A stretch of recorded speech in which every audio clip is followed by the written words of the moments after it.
हाँ जी, बहुत ही प्यारे ਬੱਚਿਓ ਅੱਜ ਆਪਾਂ ਤੁਹਾਨੂੰ ਕਵਿਤਾ ਬਾਰੇ ਦੱਸਾਂਗੇ ਵੀ ਕਵਿਤਾ ਕੀ ਹੁੰਦੀ ਹੈ। ਸਾਹਿਤ ਦਾ ਰੂਪ ਹੈ ਇਹ ਕਵਿਤਾ ਜਿਹੜੀ ਆਪਾਂ ਪੜ੍ਹ ਰਹੇ ਹਾਂ ਅੱਜ। ਠੀਕ ਹੈ, ਜੋ ਆਪਾਂ ਸੁਣ ਸਕਦੇ ਹਾਂ, ਜਿਹੜਾ ਸਾਹਿਤ ਉਹਦੇ ਅੰਤਰਗਤ ਆਪਾਂ ਕਵਿਤਾ ਕਰਨੀ ਹੈ। ਆਪਾਂ ਦੇਖੋ ਕਵਿਤਾ ਹੁਣ ਤੱਕ ਆਪਾਂ ਕਰਦੇ ਆ ਰਹੇ ਹਾਂ। ਠੀਕ ਹੈ, ਕਵਿਤਾ ਗਾਈ ਜਾਂਦੀ ਹੈ ਅਤੇ ਕਵਿਤਾ ਠੀਕ ਹੈ ਪੇਸ਼ ਕੀਤੀ ਜਾਂਦੀ ਹੈ, ਸੁਣਾਈ ਜਾਂਦੀ ਹੈ। ਪਰ ਕਵਿਤਾ ਹੁੰਦੀ ਕੀ ਹੈ ਬੱਚਿਓ? ਅਗਰ ਆਪਾਂ ਨੂੰ ਕੋਈ ਪੁੱਛੇ ਵੀ ਕਵਿਤਾ ਕੀ ਹੁੰਦੀ ਹੈ, ਤੁਸੀਂ ਸਾਹਿਤ ਪੜ੍ਹ ਰਹੇ ਹੋ। ਠੀਕ ਹੈ, ਸਾਰੀ ਜ਼ਿੰਦਗੀ ਤੁਹਾਡੇ ਇਹ ਚੀਜ਼ਾਂ ਕੰਮ ਆਉਣਗੇ, ਇਸ ਕਰਕੇ ਤੁਸੀਂ ਬੜੇ ਹੀ ਧਿਆਨ ਨਾਲ ਸੁਣਨਾ ਹੈ। ਐਮ ਏ ਕਰੋਗੇ, ਅੱਗੇ ਨੈੱਟ ਦੀ ਕਰੋਗੇ, PhD ਕਰੋਗੇ, ਜੋ ਵੀ ਜਿੰਨੇ ਵੀ ਟੈਸਟ ਹੁੰਦੇ ਨੇ ਬੱਚਿਓ, ਇੱਥੇ ਇਹ ਚੀਜ਼ਾਂ ਕੰਮ ਆਉਂਦੀਆਂ ਨੇ। ਇਸ ਕਰਕੇ ਤੁਸੀਂ ਬੜੀ ਹੀ ਗੌਰ ਨਾਲ ਇਸ ਨੂੰ ਸੁਣਨਾ ਹੈ। ਕਵਿਤਾ ਹੁੰਦੀ ਕੀ ਹੈ ਬੱਚਿਓ? ਕਵਿਤਾ ਸਾਹਿਤ ਰੂਪ ਨੂੰ ਦੁਨੀਆ ਦੀਆਂ ਲਗਭਗ ਸਾਰੀਆਂ ਭਾਸ਼ਾਵਾਂ ਵਿੱਚ ਬਾਕੀ ਸਾਹਿਤ ਰੂਪਾਂ ਨਾਲੋਂ ਪਹਿਲਾਂ ਜਨਮੀ ਮੰਨਿਆ ਜਾਂਦਾ ਹੈ। ਠੀਕ ਹੈ ਨਾ, ਕਵਿਤਾ ਨੂੰ ਸਭ ਤੋਂ ਪਹਿਲਾਂ ਜਨਮੀ ਮੰਨਿਆ ਜਾਂਦਾ ਹੈ। ਅਤੇ ਦੇਖੋ ਵਿਦਵਾਨ ਤਾਂ ਇਹ ਚੀਜ਼ ਵੀ ਕਹਿੰਦੇ ਨੇ ਵੀ ਜਿਵੇਂ ਇਹਨਾਂ ਨੇ ਅੱਗੇ ਲਿਖਿਆ ਵੀ ਸ਼ੁਰੂ ਦੇ ਵਿੱਚ ਜਦੋਂ ਖੁਸ਼ੀ ਨਾਲ ਕੋਈ ਕਿਲਕਾਰੀ ਕਿਸੇ ਨੇ ਮਾਰੀ ਸੀ, ਸਭ ਤੋਂ ਪਹਿਲਾਂ ਜਾਂ ਉਹ ਗਮ ਦੇ ਵਿੱਚ ਰੋਇਆ ਸੀ ਤਾਂ ਉਹ ਕਵਿਤਾ ਹੀ ਸੀ। ਕਵਿਤਾ ਕੀ ਹੁੰਦੀ ਹੈ ਬੱਚੋ? ਕਵਿਤਾ ਹੁੰਦੇ ਨੇ ਮਨ ਦੇ ਭਾਵ। ਜਦੋਂ ਆਪਾਂ ਕੋਈ ਵੀ ਮਨ ਦੇ ਭਾਵ ਆਪਣੇ ਇੰਨੇ ਜ਼ਿਆਦਾ ਅੱਗੇ ਆ ਜਾਂਦੇ ਨੇ ਬੱਚਿਓ, ਠੀਕ ਆ, ਉਹਨੂੰ ਆਪਾਂ ਲਿਖਣਾ ਸ਼ੁਰੂ ਕਰਦੇ ਹਾਂ ਅਤੇ ਉਹ ਕਵਿਤਾ ਹੋ ਗਈ। ਕੋਈ ਵੀ ਬੰਦਾ ਉਦੋਂ ਤੱਕ ਨਹੀਂ ਲਿਖ ਸਕਦਾ ਜਦੋਂ ਤੱਕ ਉਹ ਸੰਵੇਦਨਸ਼ੀਲ ਨਹੀਂ ਹੁੰਦਾ। ਠੀਕ ਹੈ, ਬਾਹਰ ਕੋਈ ਬੰਦੇ ਦੇ ਸੱਟ ਲੱਗੀ ਹੈ, ਇੱਕ ਤਾਂ ਕੋਈ ਬੰਦਾ ਹੁੰਦਾ ਵੈਸੇ ਮਤਲਬ ਦੇਖਿਆ ਉਹਨੇ ਵੀ ਹਾਂ ਸੱਟ ਲੱਗੀ ਹੈ, ਠੀਕ ਹੈ ਚਲੋ। ਇੱਕ ਬੰਦੇ ਨੇ ਉਹ ਦਰਦ ਮਹਿਸੂਸ ਕੀਤਾ ਵੀ ਉਹਨੂੰ ਸੱਟ ਲੱਗੀ, ਉਹਨੂੰ ਕਿਹੋ ਜਿਹਾ ਫੀਲ ਹੋ ਰਿਹਾ ਹੋਊਗਾ, ਕਿੱਦਾਂ ਦਾ ਉਹਨੂੰ ਲੱਗ ਰਿਹਾ ਹੋਏਗਾ, ਹੈ ਨਾ। ਸੋ ਜਿਹੜਾ ਦਰਦ ਉਹਨੇ ਮਹਿਸੂਸ ਕੀਤਾ, ਉਹ ਦਰਦ ਨੂੰ ਅਗਰ ਉਹ ਬਿਆਨ ਕਰੇਗਾ ਵੀ ਹਾਂ ਵੀ ਬੜਾ ਉਹਨੂੰ ਦਰਦ ਹੋਇਆ, ਠੀਕ ਹੈ ਨਾ, ਤਾਂ ਉਹ ਕਵਿਤਾ ਹੈ। ਜਦੋਂ ਕੋਈ ਫੁੱਲ ਧਰਤੀ 'ਤੇ ਡਿੱਗਿਆ, ਆਪਣੇ ਲਈ ਉਹ ਫੁੱਲ ਡਿੱਗਿਆ ਹੈ, ਪੈਰਾਂ ਹੇਠ ਆਪਾਂ ਉਹਨੂੰ ਲਤਾੜ ਕੇ ਚਲੇ ਜਾਂਦੇ ਹਾਂ, ਪਰ ਜਿਹੜਾ ਇੱਕ ਕਵੀ ਹੁੰਦਾ ਨਾ, ਕਵੀ ਉਸ ਡਿੱਗੇ ਫੁੱਲ ਦੇ ਦਰਦ ਨੂੰ ਵੀ ਮਹਿਸੂਸ ਕਰਦਾ। ਇਹ ਕਵਿਤਾ ਹੈ। ਕਵਿਤਾ ਕੀ ਹੁੰਦੀ ਹੈ? ਮਨ ਦੇ ਭਾਵ। ਠੀਕ ਹੈ ਨਾ। ਕੁਝ ਵਿਦਵਾਨਾਂ ਦਾ ਮਤ ਹੈ ਕਿ ਆਦਿ ਮਾਨਵ ਸ਼ੁਰੂ ਦੇ ਵਿੱਚ, ਠੀਕ ਹੈ, ਖੁਸ਼ੀ ਵਿੱਚ ਮਾਰੀ ਉਹਦੇ ਵੱਲੋਂ ਪਹਿਲੀ ਕਿਲਕਾਰੀ ਜਾਂ ਦੁੱਖ ਵਿੱਚ ਉਸ ਦੇ ਅੰਦਰੋਂ ਨਿਕਲਣ ਵਾਲੀ ਵੇਦਨਾ ਭਰੀ ਚੀਕ ਇਸ ਦੁਨੀਆ ਦੀ ਪਹਿਲੀ ਕਵਿਤਾ ਹੋਵੇਗੀ। ਠੀਕ ਹੈ ਨਾ, ਵੀ ਸਭ ਤੋਂ ਪਹਿਲੀ ਕਵਿਤਾ ਕਿਹੜੀ ਹੈ? ਇਹੀ ਹੋਏਗੀ, ਕਿਉਂਕਿ ਕਵਿਤਾ ਕੁਝ ਵੀ ਨਹੀਂ ਹੁੰਦੀ। ਕਵਿਤਾ ਕੀ? ਆਪਣੇ ਮਨ ਦੇ ਭਾਵ ਨੇ। ਠੀਕ ਹੈ, ਨਾ ਸਮਝੋ ਤਾਂ ਕੁਝ ਨਹੀਂ, ਸਮਝੋ ਤਾਂ ਇਹ ਬਹੁਤ ਵਿਸ਼ਾਲ ਹੈ।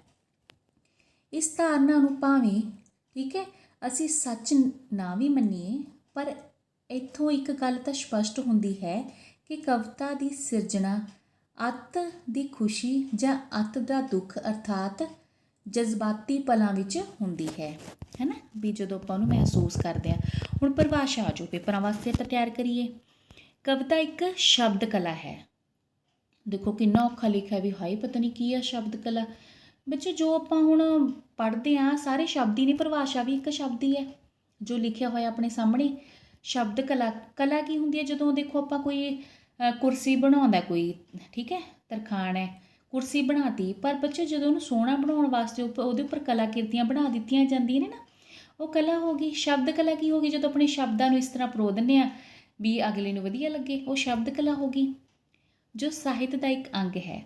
ਕਵਿਤਾ ਤੋਂ ਭਾਵ ਅਜਿਹੀ ਸ਼ਬਦ ਰਚਨਾ ਹੈ ਜਿਸ ਵਿੱਚ ਖਿਆਲ, ਜਜ਼ਬਾ, ਕਲਪਨਾ ਅਤੇ ਲੈਅ ਤਾਲ ਜਾਂ ਕਿਸੇ ਤਰ੍ਹਾਂ ਦੇ ਵਜ਼ਨ ਤੋਲ ਦਾ ਸੁਮੇਲ ਹੋਵੇ। ਠੀਕ ਹੈ ਨਾ। ਅਤੇ ਕੀ ਹੋਣਾ ਚਾਹੀਦਾ? ਜਿਹਦੇ ਵਿੱਚ ਖਿਆਲ ਹੋਣ। ਜੇ ਹੁਣ ਆਪਣੇ ਅੰਦਰ ਖਿਆਲ ਹੀ ਨਹੀਂ ਹੋਵੇਗਾ ਤਾਂ ਆਪਾਂ ਕਵਿਤਾ ਕਿੱਦਾਂ ਲਿਖਾਂਗੇ? ਖਿਆਲ ਵੀ ਹੋਵੇ, ਜਜ਼ਬਾ ਕੀ ਹੁੰਦਾ ਹੈ? ਆਪਣੇ ਅੰਦਰ ਉਹ ਮਹਿਸੂਸ ਕਰਨ ਦੀ ਭਾਵਨਾ ਹੋਵੇ, ਕਲਪਨਾ ਹੋਵੇ, ਹੈ ਨਾ। ਖਿਆਲ ਤਾਂ ਆਪਣੇ ਅੰਦਰ ਆ ਗਿਆ ਵੀ ਹਾਂ ਇਹ ਫੁੱਲ ਡਿੱਗਿਆ ਹੈ, ਜਜ਼ਬਾਤੀ ਵੀ ਆਪਾਂ ਹੋ ਗਏ ਵੀ ਹਾਂ ਮਹਿਸੂਸ ਵੀ ਕਰ ਲਿਆ, ਕਲਪਨਾ ਕੀਤੀ ਵੀ ਇਹ ਫੁੱਲ ਕਿਵੇਂ ਡਿੱਗਿਆ ਹੋਏਗਾ। ਅਤੇ ਫਿਰ ਜਦੋਂ ਆਪਾਂ ਨੂੰ ਲੈਅ ਅਤੇ ਤਾਲ ਦੇ ਵਿੱਚ ਲਿਖਤਾ, ਆਪਾਂ ਉਂਝ ਤਾਂ ਨਹੀਂ ਲਿਖਾਂਗੇ ਵੀ ਇੱਕ ਕਾਪੀ ਦੇ ਉੱਪਰ ਵੀ ਇਹ ਫੁੱਲ ਡਿੱਗ ਪਿਆ ਹੈ। ਠੀਕ ਹੈ, ਉਹਨੂੰ ਆਪਾਂ ਕਵਿਤਾ ਦਾ ਰੂਪ ਕਿੱਦਾਂ ਦੇਵਾਂਗੇ, ਹੈ ਨਾ, ਵੀ ਟਾਹਣੀਓ ਟੁੱਟਾ ਫੁੱਲ ਜਦੋਂ ਧਰਤੀ 'ਤੇ ਆਣ ਡਿੱਗਾ, ਇਸ ਤਰ੍ਹਾਂ ਵੀ ਲੈਅ ਜਾਂ ਤਾਲ ਦੇ ਵਿੱਚ ਆਪਾਂ ਉਸਨੂੰ ਰੱਖ ਦਾਂਗੇ। ਜਾਂ ਕਿਸੇ ਤਰ੍ਹਾਂ ਦੇ ਵਜ਼ਨ ਤੋਲ ਦਾ ਸੁਮੇਲ ਹੋਵੇ, ਹੈ ਨਾ। ਵਜ਼ਨ ਤੋਲ ਇਹੀ ਚੀਜ਼ਾਂ ਹੁੰਦੀਆਂ ਨੇ, ਲੈਅ ਤਾਲ ਵੀ ਮਤਲਬ ਸੁੰਦਰ ਲੱਗੇ। ਠੀਕ ਹੈ, ਕਵਿਤਾ ਵਿੱਚ ਮਨੁੱਖੀ ਜਜ਼ਬੇ ਸ਼ਬਦਾਂ ਦਾ ਜਾਮਾ ਪਹਿਨ ਕੇ ਕਿਸੇ ਸੁਰ ਤਾਲ ਵਿੱਚ ਗੂੰਜ ਉੱਠਦੇ ਹਨ। ਪ੍ਰੋਫੈਸਰ ਪੂਰਨ ਸਿੰਘ ਕਵਿਤਾ ਨੂੰ ਰੂਹਾਂ ਦੀ ਬੋਲੀ ਮੰਨਦਾ ਹੈ। ਰੂਹਾਂ ਦੀ ਬੋਲੀ ਕਿਉਂ ਬੱਚੋ? ਕਿਉਂਕਿ ਦੇਖੋ ਰੂਹ ਕੀ ਹੁੰਦੀ ਹੈ? ਆਪਣੇ ਅੰਦਰ ਕੋਈ ਜਦੋਂ ਆਪਾਂ ਨੂੰ ਕੋਈ ਚੀਜ਼ ਮਹਿਸੂਸ ਹੁੰਦੀ ਹੈ, ਦੁੱਖ ਗਮ, ਠੀਕ ਹੈ, ਖੁਸ਼ੀ, ਰੂਹਾਂ ਦੀ ਬੋਲੀ ਹੈ ਆਪਣੀ ਅੰਦਰ ਆਪਣੇ ਭਾਵਨਾਵਾਂ ਹੀ ਨੇ, ਭਾਵਨਾਵਾਂ ਦੀ ਬੋਲੀ ਹੈ। ਉਸ ਦੇ ਅਨੁਸਾਰ ਸਾਧ ਮਨ ਵਿੱਚੋਂ ਜੋ ਬੋਲ ਨਿਕਲਣ ਉਹ ਕਵਿਤਾ ਹਨ। ਠੀਕ ਹੈ ਬੱਚੋ, ਪੇਪਰ ਦੇ ਵਿੱਚ ਨਾ ਜਦੋਂ ਤੁਸੀਂ ਪਰਿਭਾਸ਼ਾ ਲਿਖਣੀ ਹੁੰਦੀ ਹੈ ਤਾਂ ਪਰਿਭਾਸ਼ਾ ਪਹਿਲਾਂ ਕਿਸੇ ਬੰਦੇ ਦਾ ਨਾਂ ਦਿਓਗੇ ਵੀ ਉਹਨਾਂ ਨੇ ਇਹ ਚੀਜ਼ ਕਹੀ ਹੈ ਅਤੇ ਫਿਰ ਤੁਸੀਂ ਲਿਖੋਗੇ। ਹੁਣ ਆਪਾਂ ਨੇ ਕੀ ਦੇਖਿਆ ਵੀ ਪ੍ਰੋਫੈਸਰ ਪੂਰਨ ਸਿੰਘ ਪਰਿਭਾਸ਼ਾ ਦੇ ਰਹੇ ਨੇ, ਤਾਂ ਉਹਨਾਂ ਨੇ ਕੀ ਕਿਹਾ, ਕਵਿਤਾ ਨੂੰ ਰੂਹਾਂ ਦੀ ਬੋਲੀ। ਇਹ ਸਾਰੇ ਦਾ ਸਾਰਾ ਤੁਸੀਂ ਉਸੇ ਹਿਸਾਬ ਨਾਲ ਲਿਖਣਾ ਹੋਵੇਗਾ ਬੱਚੋ, ਕਿਉਂਕਿ ਪਰਿਭਾਸ਼ਾ ਦੀ ਵਿਆਖਿਆ ਤੁਸੀਂ ਆਪਣੇ ਅਨੁਸਾਰ ਕਰ ਸਕਦੇ ਹੋ, ਪਰਿਭਾਸ਼ਾ ਤੁਸੀਂ ਜੋ ਜਿਹਨੇ ਕਿਹਾ ਬੱਚੋ ਆਪਾਂ ਨੂੰ ਉੱਦਾਂ ਹੀ ਲਿਖਣੀ ਪੈਂਦੀ ਹੈ। ਠੀਕ ਹੈ, ਇਹ ਬਹੁਤ ਜ਼ਰੂਰੀ ਹੁੰਦੀ ਹੈ ਆਪਣੇ ਲਈ ਲਿਖਣੀ, ਕਿਉਂਕਿ ਇਸ ਨਾਲ ਆਪਣੇ ਨੰਬਰ ਵਧੀਆ ਬਣਦੇ ਨੇ। ਕਵਿਤਾ ਆਵੇਸ਼ ਹੈ ਅਤੇ ਅੰਤਰ ਆਤਮਾ ਦੀ ਆਵਾਜ਼ ਹੈ। ਅੰਤਰ ਆਤਮਾ ਦੀ ਭਾਵਨਾ ਦੀ ਆਵਾਜ਼ ਹੈ ਇਹ, ਹੈ ਨਾ। ਕਵਿਤਾ ਦੀ ਆਵਾਜ਼ ਲੋਕ ਆਤਮਾ ਦੀ ਆਵਾਜ਼ ਬਣਦੀ ਹੈ। ਠੀਕ ਹੈ, ਜਿਹੜੀ ਕਵਿਤਾ ਹੁੰਦੀ ਹੈ ਉਹਦੀ ਆਵਾਜ਼ ਲੋਕ ਆਤਮਾ ਦੀ ਆਵਾਜ਼ ਬਣਦੀ ਹੈ। ਠੀਕ ਹੈ ਨਾ, ਵੀ ਸਾਰਿਆਂ ਦੀ ਜੋ ਭਾਵਨਾ ਉਹਨੂੰ ਵਿਅਕਤ ਕਰਦੀ ਹੈ। ਇਹ ਦਿਲ ਦੀ ਬੋਲੀ ਹੈ। ਉਹੀ ਵਾਰ-ਵਾਰ ਗੱਲਾਂ, ਦਿਲ, ਭਾਵਨਾਵਾਂ, ਦਿਲ ਆਪਾਂ ਕਹਿੰਦੇ ਮੇਰਾ ਦਿਲ ਦੁਖਦਾ, ਠੀਕ ਹੈ ਨਾ, ਵੀ ਇਹ ਗੱਲ ਉਸਨੇ ਕਿਵੇਂ ਕਹੀ, ਦਿਲ 'ਤੇ ਬੋਝ ਆ ਮੇਰੇ, ਇੱਦਾਂ, ਇਹ ਸਾਰੀਆਂ ਚੀਜ਼ਾਂ ਭਾਵਨਾ ਹੀ ਹੁੰਦੀ। ਉਹ ਵੀ ਸੁਭਾਵਿਕ ਹੀ ਇਸ ਗੱਲ ਵਿੱਚ ਲਚਕ ਅਤੇ ਸੁਹਿਰਦਤਾ ਹੁੰਦੀ ਹੈ। ਕਵਿਤਾ ਕੀ ਹੈ ਬੱਚੋ, ਇੱਕ ਭਾਵਨਾ। ਠੀਕ ਹੈ, ਚਾਹੇ ਇਸ ਨੂੰ ਰੂਹ ਕਹਿ ਲਓ ਤੁਸੀਂ, ਚਾਹੇ ਦਿਲ ਕਹਿ ਲਓ, ਕੁਛ ਵੀ ਕਹਿ ਲਓ। ਕਵਿਤਾ ਸੁੰਦਰਤਾ ਦਾ ਪ੍ਰਕਾਸ਼ ਹੈ। ਕਵੀ ਸੋਹਣੇ ਸੋਹਣੇ ਬਿੰਬ ਜਾਂ ਸ਼ਬਦ ਚਿੱਤਰ ਕੇ ਆਪਣੀ ਕਵਿਤਾ ਰਾਹੀਂ ਪ੍ਰਗਟਾਉਂਦਾ ਹੈ। ਠੀਕ ਹੈ, ਬਹੁਤ ਸੁੰਦਰਤਾ ਦਾ ਪ੍ਰਕਾਸ਼ ਹੈ ਇਹ। ਸੋਹਣੇ ਸੋਹਣੇ ਬਿੰਬ ਪੜ੍ਹਾਂਗੇ ਕੀ ਹੁੰਦੇ ਨੇ ਅੱਗੇ ਆਪਾਂ। ਠੀਕ ਹੈ, ਸ਼ਬਦ ਬਣਾ ਕੇ ਕਵਿਤਾ ਲਿਖਦੀ ਹੈ। ਕੋਈ ਮਿੱਟੀ ਦੀ ਤਾਂ ਕਵਿਤਾ ਬਣਾਈ ਨਹੀਂ ਜਾਂਦੀ, ਸ਼ਬਦਾਂ ਦੇ ਰਾਹੀਂ ਉਸਾਰਾਂਗੇ ਆਪਾਂ। ਠੀਕ ਹੈ, ਮਨੁੱਖੀ ਮਨ ਨੂੰ ਰਿਝਾਉਂਦਾ ਹੈ। ਅੰਗਰੇਜ਼ੀ ਕਵੀ ਕਾਰਲਾਈਲ ਅਨੁਸਾਰ ਕਵਿਤਾ ਇੱਕ ਗਾਉਂਦਾ ਜਜ਼ਬਾ ਹੈ। ਦੇਖੋ, ਜਜ਼ਬਾ ਤਾਂ ਆਪਣੇ ਅੰਦਰ ਹੈ, ਉਹ ਕਵਿਤਾ ਹੁੰਦੀ ਹੈ, ਪਰ ਜਦੋਂ ਉਹਨੂੰ ਆਪਾਂ ਗਾਉਣ ਲਈ ਸੁਰ ਲੈਅ ਦੇ ਵਿੱਚ ਬੰਨ੍ਹ ਦਿੰਦੇ ਹਾਂ ਤਾਂ ਉਦੋਂ ਕਵਿਤਾ ਬਣ ਜਾਂਦੀ ਹੈ। ਮੈਥਿਊ ਆਰਨਾਲਡ ਕਵਿਤਾ ਨੂੰ ਜੀਵਨ ਦੀ ਪੜਚੋਲ ਮੰਨਦਾ ਹੈ। ਠੀਕ ਹੈ ਨਾ, ਦੇਖੋ ਕਿੰਨੀਆਂ ਆਪਣੇ ਕੋਲ ਪਰਿਭਾਸ਼ਾਵਾਂ ਬਣ ਚੁੱਕੀਆਂ ਨੇ, ਤੁਸੀਂ ਕੋਈ ਵੀ ਇਸ ਨੂੰ ਯਾਦ ਕਰਕੇ ਅਤੇ ਲਿਖ ਸਕਦੇ ਹੋ, ਪਰ ਮੈਨੂੰ ਯਕੀਨ ਹੈ ਵੀ ਤੁਹਾਨੂੰ ਸਾਰਿਆਂ ਦਾ ਹੀ ਪਤਾ ਲੱਗ ਗਿਆ ਹੋਵੇਗਾ ਨਾ। ਜੋ ਕੁਝ ਜੀਵਨ ਵਿੱਚ ਹੈ ਉਹੀ ਕਵਿਤਾ ਵਿੱਚ ਅੰਕਿਤ ਹੈ। ਕਾਰਲਾਈਲ ਨੇ ਸੰਗੀਤ ਭਰਪੂਰ ਵਿਚਾਰਾਂ, ਠੀਕ ਹੈ, ਨੂੰ ਕਵਿਤਾ ਕਿਹਾ ਹੈ। ਠੀਕ ਹੈ, ਕੀ ਕਿਹਾ ਕਾਰਲਾਈਲ ਨੇ, ਸੰਗੀਤ ਭਰਪੂਰ ਜੋ ਵਿਚਾਰ ਨੇ। ਠੀਕ ਹੈ ਬੱਚੋ, ਫਿਰ ਉਸ ਤੋਂ ਬਾਅਦ ਦੇਖਦੇ ਆਪਾਂ ਅੱਗੇ ਆ ਗਿਆ, ਕਵਿਤਾ ਜਜ਼ਬਿਆਂ ਅਤੇ ਵਲਵਲਿਆਂ ਦਾ ਬੇਰੋਕ ਉਛਾਲਾ ਹੈ। ਭਾਵਨਾਵਾਂ ਦਾ ਉਛਾਲਾ ਹੀ ਹੈ ਇਹ। ਜਦੋਂ ਅੰਦਰੋਂ ਆਪਣੇ ਫੁੱਲ ਦੀ ਭਾਵਨਾ ਆਪਾਂ ਮਹਿਸੂਸ ਕਰ ਲਈ ਵੀ ਉਹ ਫੁੱਲ ਡਿੱਗ ਪਿਆ, ਜਦੋਂ ਬਹੁਤ ਹੋ ਗਿਆ ਤਾਂ ਹੀ ਆਪਾਂ ਲਿਖਾਂਗੇ ਬੱਚੋ। ਮਾਂ ਆਪਣੇ ਲਈ ਇੱਕ ਹੈ। ਠੀਕ ਹੈ, ਜਦੋਂ ਮਾਂ ਦੀ ਤੜਫ ਆਪਾਂ ਮਹਿਸੂਸ ਕਰਦੇ ਹਾਂ, ਮਾਂ ਨੂੰ ਬਹੁਤ ਪਿਆਰ ਆਪਣੇ ਅੰਦਰ ਉਮੜ ਕੇ ਆਉਂਦਾ, ਫਿਰ ਆਪਾਂ ਮਾਂ ਦੀ ਕਵਿਤਾ ਲਿਖਾਂਗੇ। ਠੀਕ ਹੈ, ਮਨੁੱਖ ਦੇ ਦਿਲ ਵਿੱਚ ਜਦੋਂ ਖੁਸ਼ੀਆਂ ਅਤੇ ਗਮੀਆਂ ਦੇ ਤਿੱਖੇ ਵਲਵਲੇ, ਬਹੁਤ ਖੁਸ਼ੀ ਹੁੰਦੀ ਹੈ ਜਾਂ ਬਹੁਤ ਗਮ ਹੁੰਦਾ ਹੈ, ਫਿਰ ਕਵਿਤਾ ਲਿਖੀ ਜਾਂਦੀ ਹੈ। ਕਵਿਤਾ ਇੱਕ ਕਲਾਤਮਿਕ ਭਾਸ਼ਕ, ਠੀਕ ਹੈ, ਸਿਰਜਣਾ ਹੈ ਜਿਹੜੀ ਕਿ ਮਨੁੱਖੀ ਜਜ਼ਬਾਤਾਂ ਦੀ ਪ੍ਰਤੀਨਿਧਤਾ ਕਰਦੀ ਹੈ। ਠੀਕ ਹੈ ਨਾ, ਫਿਰ ਹੁਣ ਦੇਖਦੇ ਆਪਾਂ ਕਵੀ ਕੀ ਹੁੰਦਾ। ਠੀਕ ਹੈ, ਕਵੀ ਇੱਕ ਅਤ ਸੰਵੇਦਨਸ਼ੀਲ ਵਿਅਕਤੀ ਹੈ। ਹਰੇਕ ਮਨੁੱਖ ਕਵੀ ਨਹੀਂ ਬਣ ਸਕਦੇ, ਜਿਵੇਂ ਆਪਾਂ ਗੱਲ ਕੀਤੀ ਸੀ ਨਾ ਵੀ ਫੁੱਲ ਡਿੱਗਿਆ, ਹਰ ਕੋਈ ਨਹੀਂ ਉਹਨੂੰ ਮਹਿਸੂਸ ਕਰ ਸਕਦਾ, ਪਰ ਜਿਹੜਾ ਬੰਦਾ ਬਹੁਤ ਦਿਲੋਂ ਉਸਨੂੰ ਮਹਿਸੂਸ ਕਰੂਗਾ ਉਹੀ ਲਿਖ ਸਕਦਾ, ਉਹੀ ਕਵੀ ਹੁੰਦਾ। ਅਤੇ ਕਵਿਤਾ ਸੰਵੇਦਨਾ ਅਤੇ ਸਮਰੱਥਾ ਨਾਲ ਸਮੁੱਚੀ ਲੋਕਾਈ ਦੇ ਦੁੱਖ ਦਰਦ ਅਤੇ ਖੁਸ਼ੀਆਂ ਖੇੜਿਆਂ ਨੂੰ ਆਪਣਾ ਬਣਾ ਕੇ ਪੇਸ਼ ਕਰਦਾ ਹੈ ਅਤੇ ਆਪਣੇ ਨਿੱਜੀ ਦੁੱਖ ਅਤੇ ਖੁਸ਼ੀਆਂ ਨੂੰ ਸਮੂਹਿਕ ਬਣਾ ਦਿੰਦਾ ਹੈ। ਜੋ ਆਪਣੇ ਦਿਲ ਦੇ ਵਿੱਚ ਦਰਦ ਹੁੰਦੇ ਨੇ, ਖੁਸ਼ੀਆਂ ਹੁੰਦੀਆਂ ਨੇ, ਆਪ ਉਹ ਲਿਖਦਾ, ਪਰ ਪੂਰੀ ਦੁਨੀਆ ਉਸ ਨੂੰ ਪੜ੍ਹਦੀ ਹੈ, ਉਹ ਸਮੂਹਿਕ ਬਣ ਜਾਂਦਾ, ਸਾਰਿਆਂ ਲਈ ਬਣ ਜਾਂਦਾ। ਠੀਕ ਹੈ ਨਾ, ਇਹ ਵੀ ਕਿਹਾ ਜਾਂਦਾ ਹੈ ਕਿ ਇੱਕ ਚੰਗਾ ਕਵੀ ਲੋਕਾਈ ਭਾਵ ਦੂਜਿਆਂ ਦੇ ਅਥਰੂ ਆਪਣੀਆਂ ਅੱਖਾਂ ਅਤੇ ਆਪਣੇ ਅਥਰੂ ਸਮੁੱਚੀ ਲੋਕਾਈ ਦੀਆਂ ਅੱਖਾਂ ਵਿੱਚ ਟੰਗ ਦਿੰਦਾ ਹੈ। ਇੱਥੇ ਉਸ ਦੇ ਨਿੱਜੀ ਦੁੱਖ ਖੁਸ਼ੀ ਜਿਹੜੀ ਹੁੰਦੀ ਹੈ ਸਮੂਹਿਕ ਹੋ ਜਾਂਦੀ ਹੈ। ਦੇਖੋ, ਆਪਾਂ ਫਿਲਮਾਂ ਦੇਖ ਕੇ ਰੋਣ ਵੀ ਲੱਗ ਜਾਂਦੇ ਨਾ, ਕਈ ਵਾਰ ਗੀਤ ਇਹੋ ਜਿਹੇ ਆਉਂਦੇ ਨੇ ਆਪਾਂ ਰੋਣ ਲੱਗ ਜਾਂਦੇ ਹਾਂ। ਠੀਕ ਹੈ, ਆਪਣਾ ਦੁੱਖ ਆਪਾਂ ਦੂਜਿਆਂ ਨੂੰ ਦਿਖਾਉਂਦੇ ਹਾਂ ਅਤੇ ਦੂਜਿਆਂ ਦਾ ਦੁੱਖ ਹੈ ਜਿਹੜਾ ਆਪਾਂ ਮਹਿਸੂਸ ਕਰਦੇ ਹਾਂ। ਅਤੇ ਲੋਕ ਸਮੂਹ ਦੇ ਦੁੱਖ ਖੁਸ਼ੀਆਂ ਕਵੀ ਦੀਆਂ ਨਿੱਜੀ ਹੋ ਨਿਬੜਦੀਆਂ ਹਨ।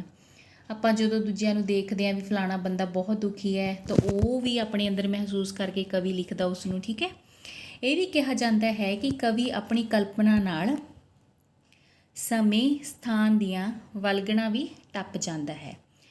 ਤਾਂ ਹੀ ਕਿਹਾ ਗਿਆ ਹੈ ਕਿ ਜਿੱਥੇ ਨਾ ਪਹੁੰਚੇ ਰਵੀ ਉੱਥੇ ਪਹੁੰਚੇ ਕਵੀ। ਬਹੁਤ ਮਸ਼ਹੂਰ ਹੈ ਬੱਚਿਓ ਇਹ, ਠੀਕ ਹੈ। ਜਿੱਥੇ ਪਹੁੰਚੇ ਨਾ ਰਵੀ, ਸੂਰਜ, ਰਵੀ ਕੀ ਹੁੰਦਾ, ਸੂਰਜ ਜਿੱਥੇ ਨਹੀਂ ਪਹੁੰਚਦਾ ਉੱਥੇ ਕੀ ਪਹੁੰਚਦਾ, ਕਵੀ, ਠੀਕ ਹੈ। ਦੂਰ ਤੱਕ ਕਲਪਨਾ ਹੀ ਆਪਾਂ ਹੁਣ ਤਾਰਿਆਂ ਨੂੰ ਆਪਾਂ ਇਹ ਤਾਂ ਨਹੀਂ ਵੀ ਤਾਰਿਆਂ ਤੱਕ ਜਾ ਸਕਦੇ ਹਾਂ। ਪੁਰਾਣੀਆਂ ਤੋਂ ਪੁਰਾਣੀਆਂ ਗੱਲਾਂ ਹੁਣ ਆਪਾਂ ਬੈਠੇ ਲਿਖ ਦਿੰਦੇ ਹਾਂ ਵੀ ਅਸੀਂ ਬਚਪਨ ਦੇ ਵਿੱਚ ਜਿਹੜੇ ਘਰ 'ਚ ਰਹਿੰਦੇ ਸੀ ਕਿਹੋ ਜਿਹਾ ਸੀ। ਹੁਣ ਬਚਪਨ ਮੰਨ ਲਓ ਘਰ ਨਹੀਂ ਰਿਹਾ ਅੱਜ, ਪਾਕਿਸਤਾਨ ਦੇ ਵਿੱਚ ਜਿਹੜੇ ਲੋਕ ਰਹਿੰਦੇ ਸੀ ਜਾਂ ਕਿਤੇ ਵੀ ਰਹਿੰਦੇ ਸੀ ਉੱਥੇ ਦੁਬਾਰਾ ਤਾਂ ਜਾਣਾ ਔਖਾ ਏ, ਪਰ ਆਪਾਂ ਆਪਣੀ ਕਲਪਨਾ ਦੀ ਉਡਾਰੀ ਦੇ ਰਾਹੀਂ ਉੱਥੇ 1 ਸਕਿੰਟ ਦੇ ਵਿੱਚ ਪਹੁੰਚ ਜਾਂਦੇ ਹਾਂ, ਠੀਕ ਹੈ ਨਾ।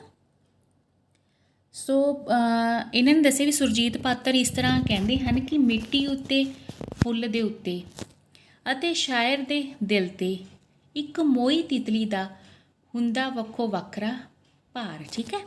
ਮਿੱਟੀ ਉੱਤੇ, ਫੁੱਲ ਦੇ ਉੱਤੇ ਅਤੇ ਸ਼ਾਇਰ ਦੇ ਦਿਲ 'ਤੇ ਇੱਕ ਮੋਈ ਤਿਤਲੀ ਦਾ ਹੁੰਦਾ ਵੱਖੋ ਵੱਖਰਾ ਭਾਰ, ਠੀਕ ਹੈ। ਮਿੱਟੀ 'ਤੇ ਭਾਰ, ਫੁੱਲ ਦੇ ਉੱਤੇ ਤੇ ਸ਼ਾਇਰ ਦੇ ਦਿਲ 'ਤੇ, ਠੀਕ ਹੈ, ਆਪਣਾ ਵੱਖੋ ਵੱਖਰਾ ਭਾਰ ਹੁੰਦਾ ਵੀ ਸ਼ਾਇਰ ਦਾ ਦਿਲ ਉਹਨੂੰ ਕਿਸ ਤਰ੍ਹਾਂ ਮਹਿਸੂਸ ਕਰਦਾ।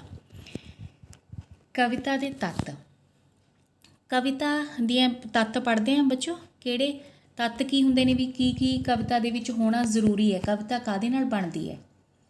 ਕਵਿਤਾ ਦੀ ਸਿਰਜਣ ਪ੍ਰਕਿਰਿਆ ਵਿੱਚ ਨਿਰਸੰਦੇਹ ਬਹੁਤ ਸਾਰੇ ਤੱਤ ਕਿਰਿਆਸ਼ੀਲ ਹੁੰਦੇ ਹਨ।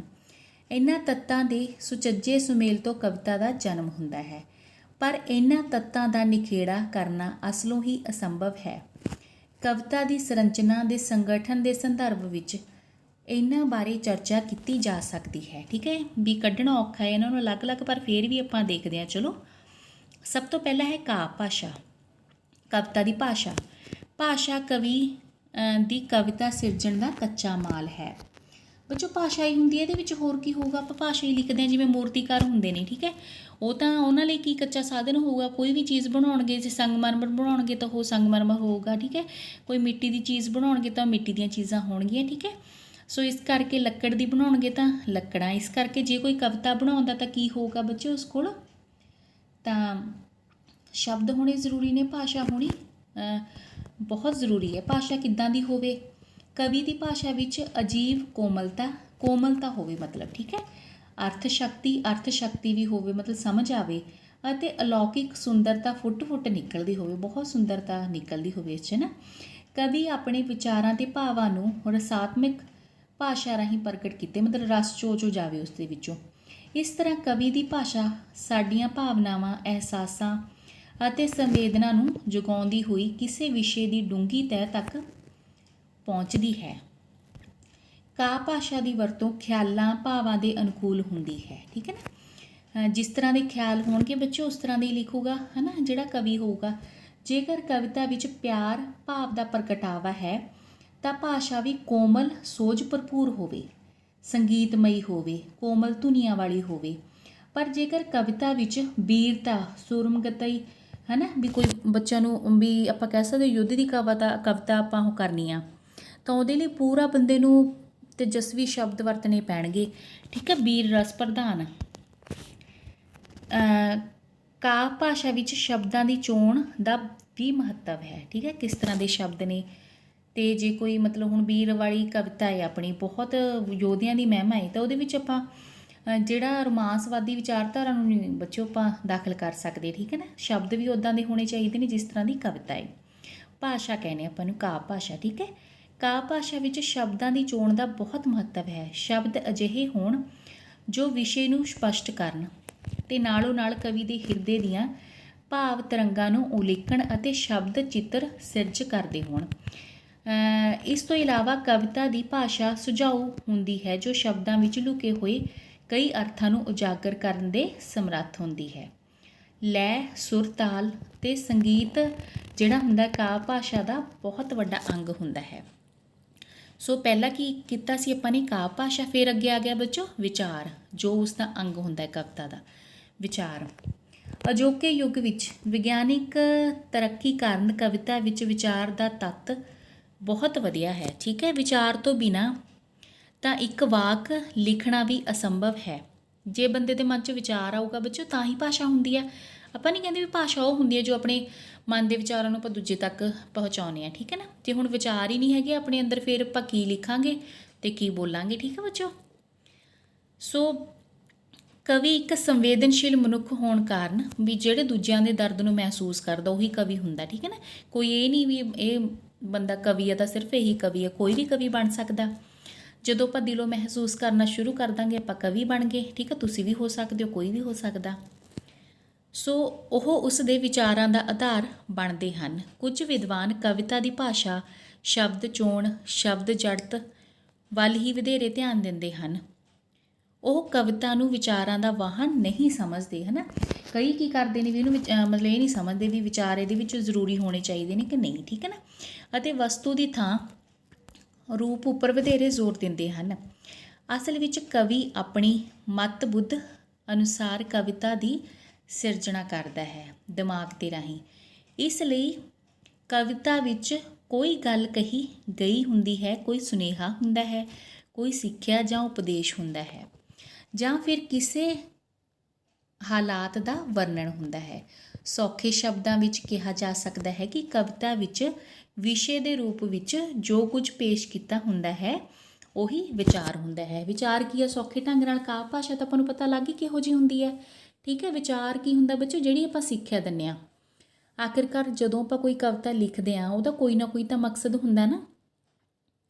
ਜਿਵੇਂ ਹੁਣ ਤਾਜ ਮਹਿਲ ਕਵਿਤਾ ਸੀ, ਉਹਦਾ ਮਕਸਦ ਕੀ ਸੀ? ਵੀ ਤਾਜ ਮਹਿਲ ਸੁੰਦਰ ਬਹੁਤ ਹੈ ਪਰ ਜਿਹੜੇ ਮਜ਼ਦੂਰ ਸੀ ਉਹਨਾਂ ਨਾਲ ਬਹੁਤ ਬੁਰਾ ਹੋਇਆ ਸੀ। ਇਹੀ ਵਿਚਾਰ ਸੀ, ਮਜ਼ਦੂਰਾਂ ਨਾਲ ਬੁਰਾ ਹੋਇਆ, ਠੀਕ ਹੈ। ਅਤੇ ਇਹੀ ਵਿਚਾਰ ਸਾਨੂੰ ਟੁੰਬਦੇ, ਪ੍ਰੇਰਦੇ ਅਤੇ ਆਲੇ ਦੁਆਲੇ ਪ੍ਰਤੀ ਚੇਤਨ ਕਰਦੇ ਹਨ, ਠੀਕ ਹੈ। ਕਾਲਰੀਜ ਨੇ ਤਾਂ ਇੱਥੋਂ ਤੱਕ ਕਿਹਾ ਹੈ ਕਿ ਕੋਈ ਕਵੀ ਉਦੋਂ ਤੱਕ ਚੰਗਾ ਕਵੀ ਨਹੀਂ ਬਣ ਸਕਦਾ ਜਦੋਂ ਤੱਕ ਉਹ ਪੂਰਾ ਵਿਚਾਰਵਾਨ ਫਿਲਾਸਫਰ ਨਹੀਂ ਹੁੰਦਾ, ਠੀਕ ਹੈ ਨਾ। ਉਹਨੂੰ ਨਹੀਂ ਆਪਣੇ ਵਿਚਾਰਾਂ ਬਾਰੇ ਪਤਾ ਹੁੰਦਾ ਜਦ ਤੱਕ।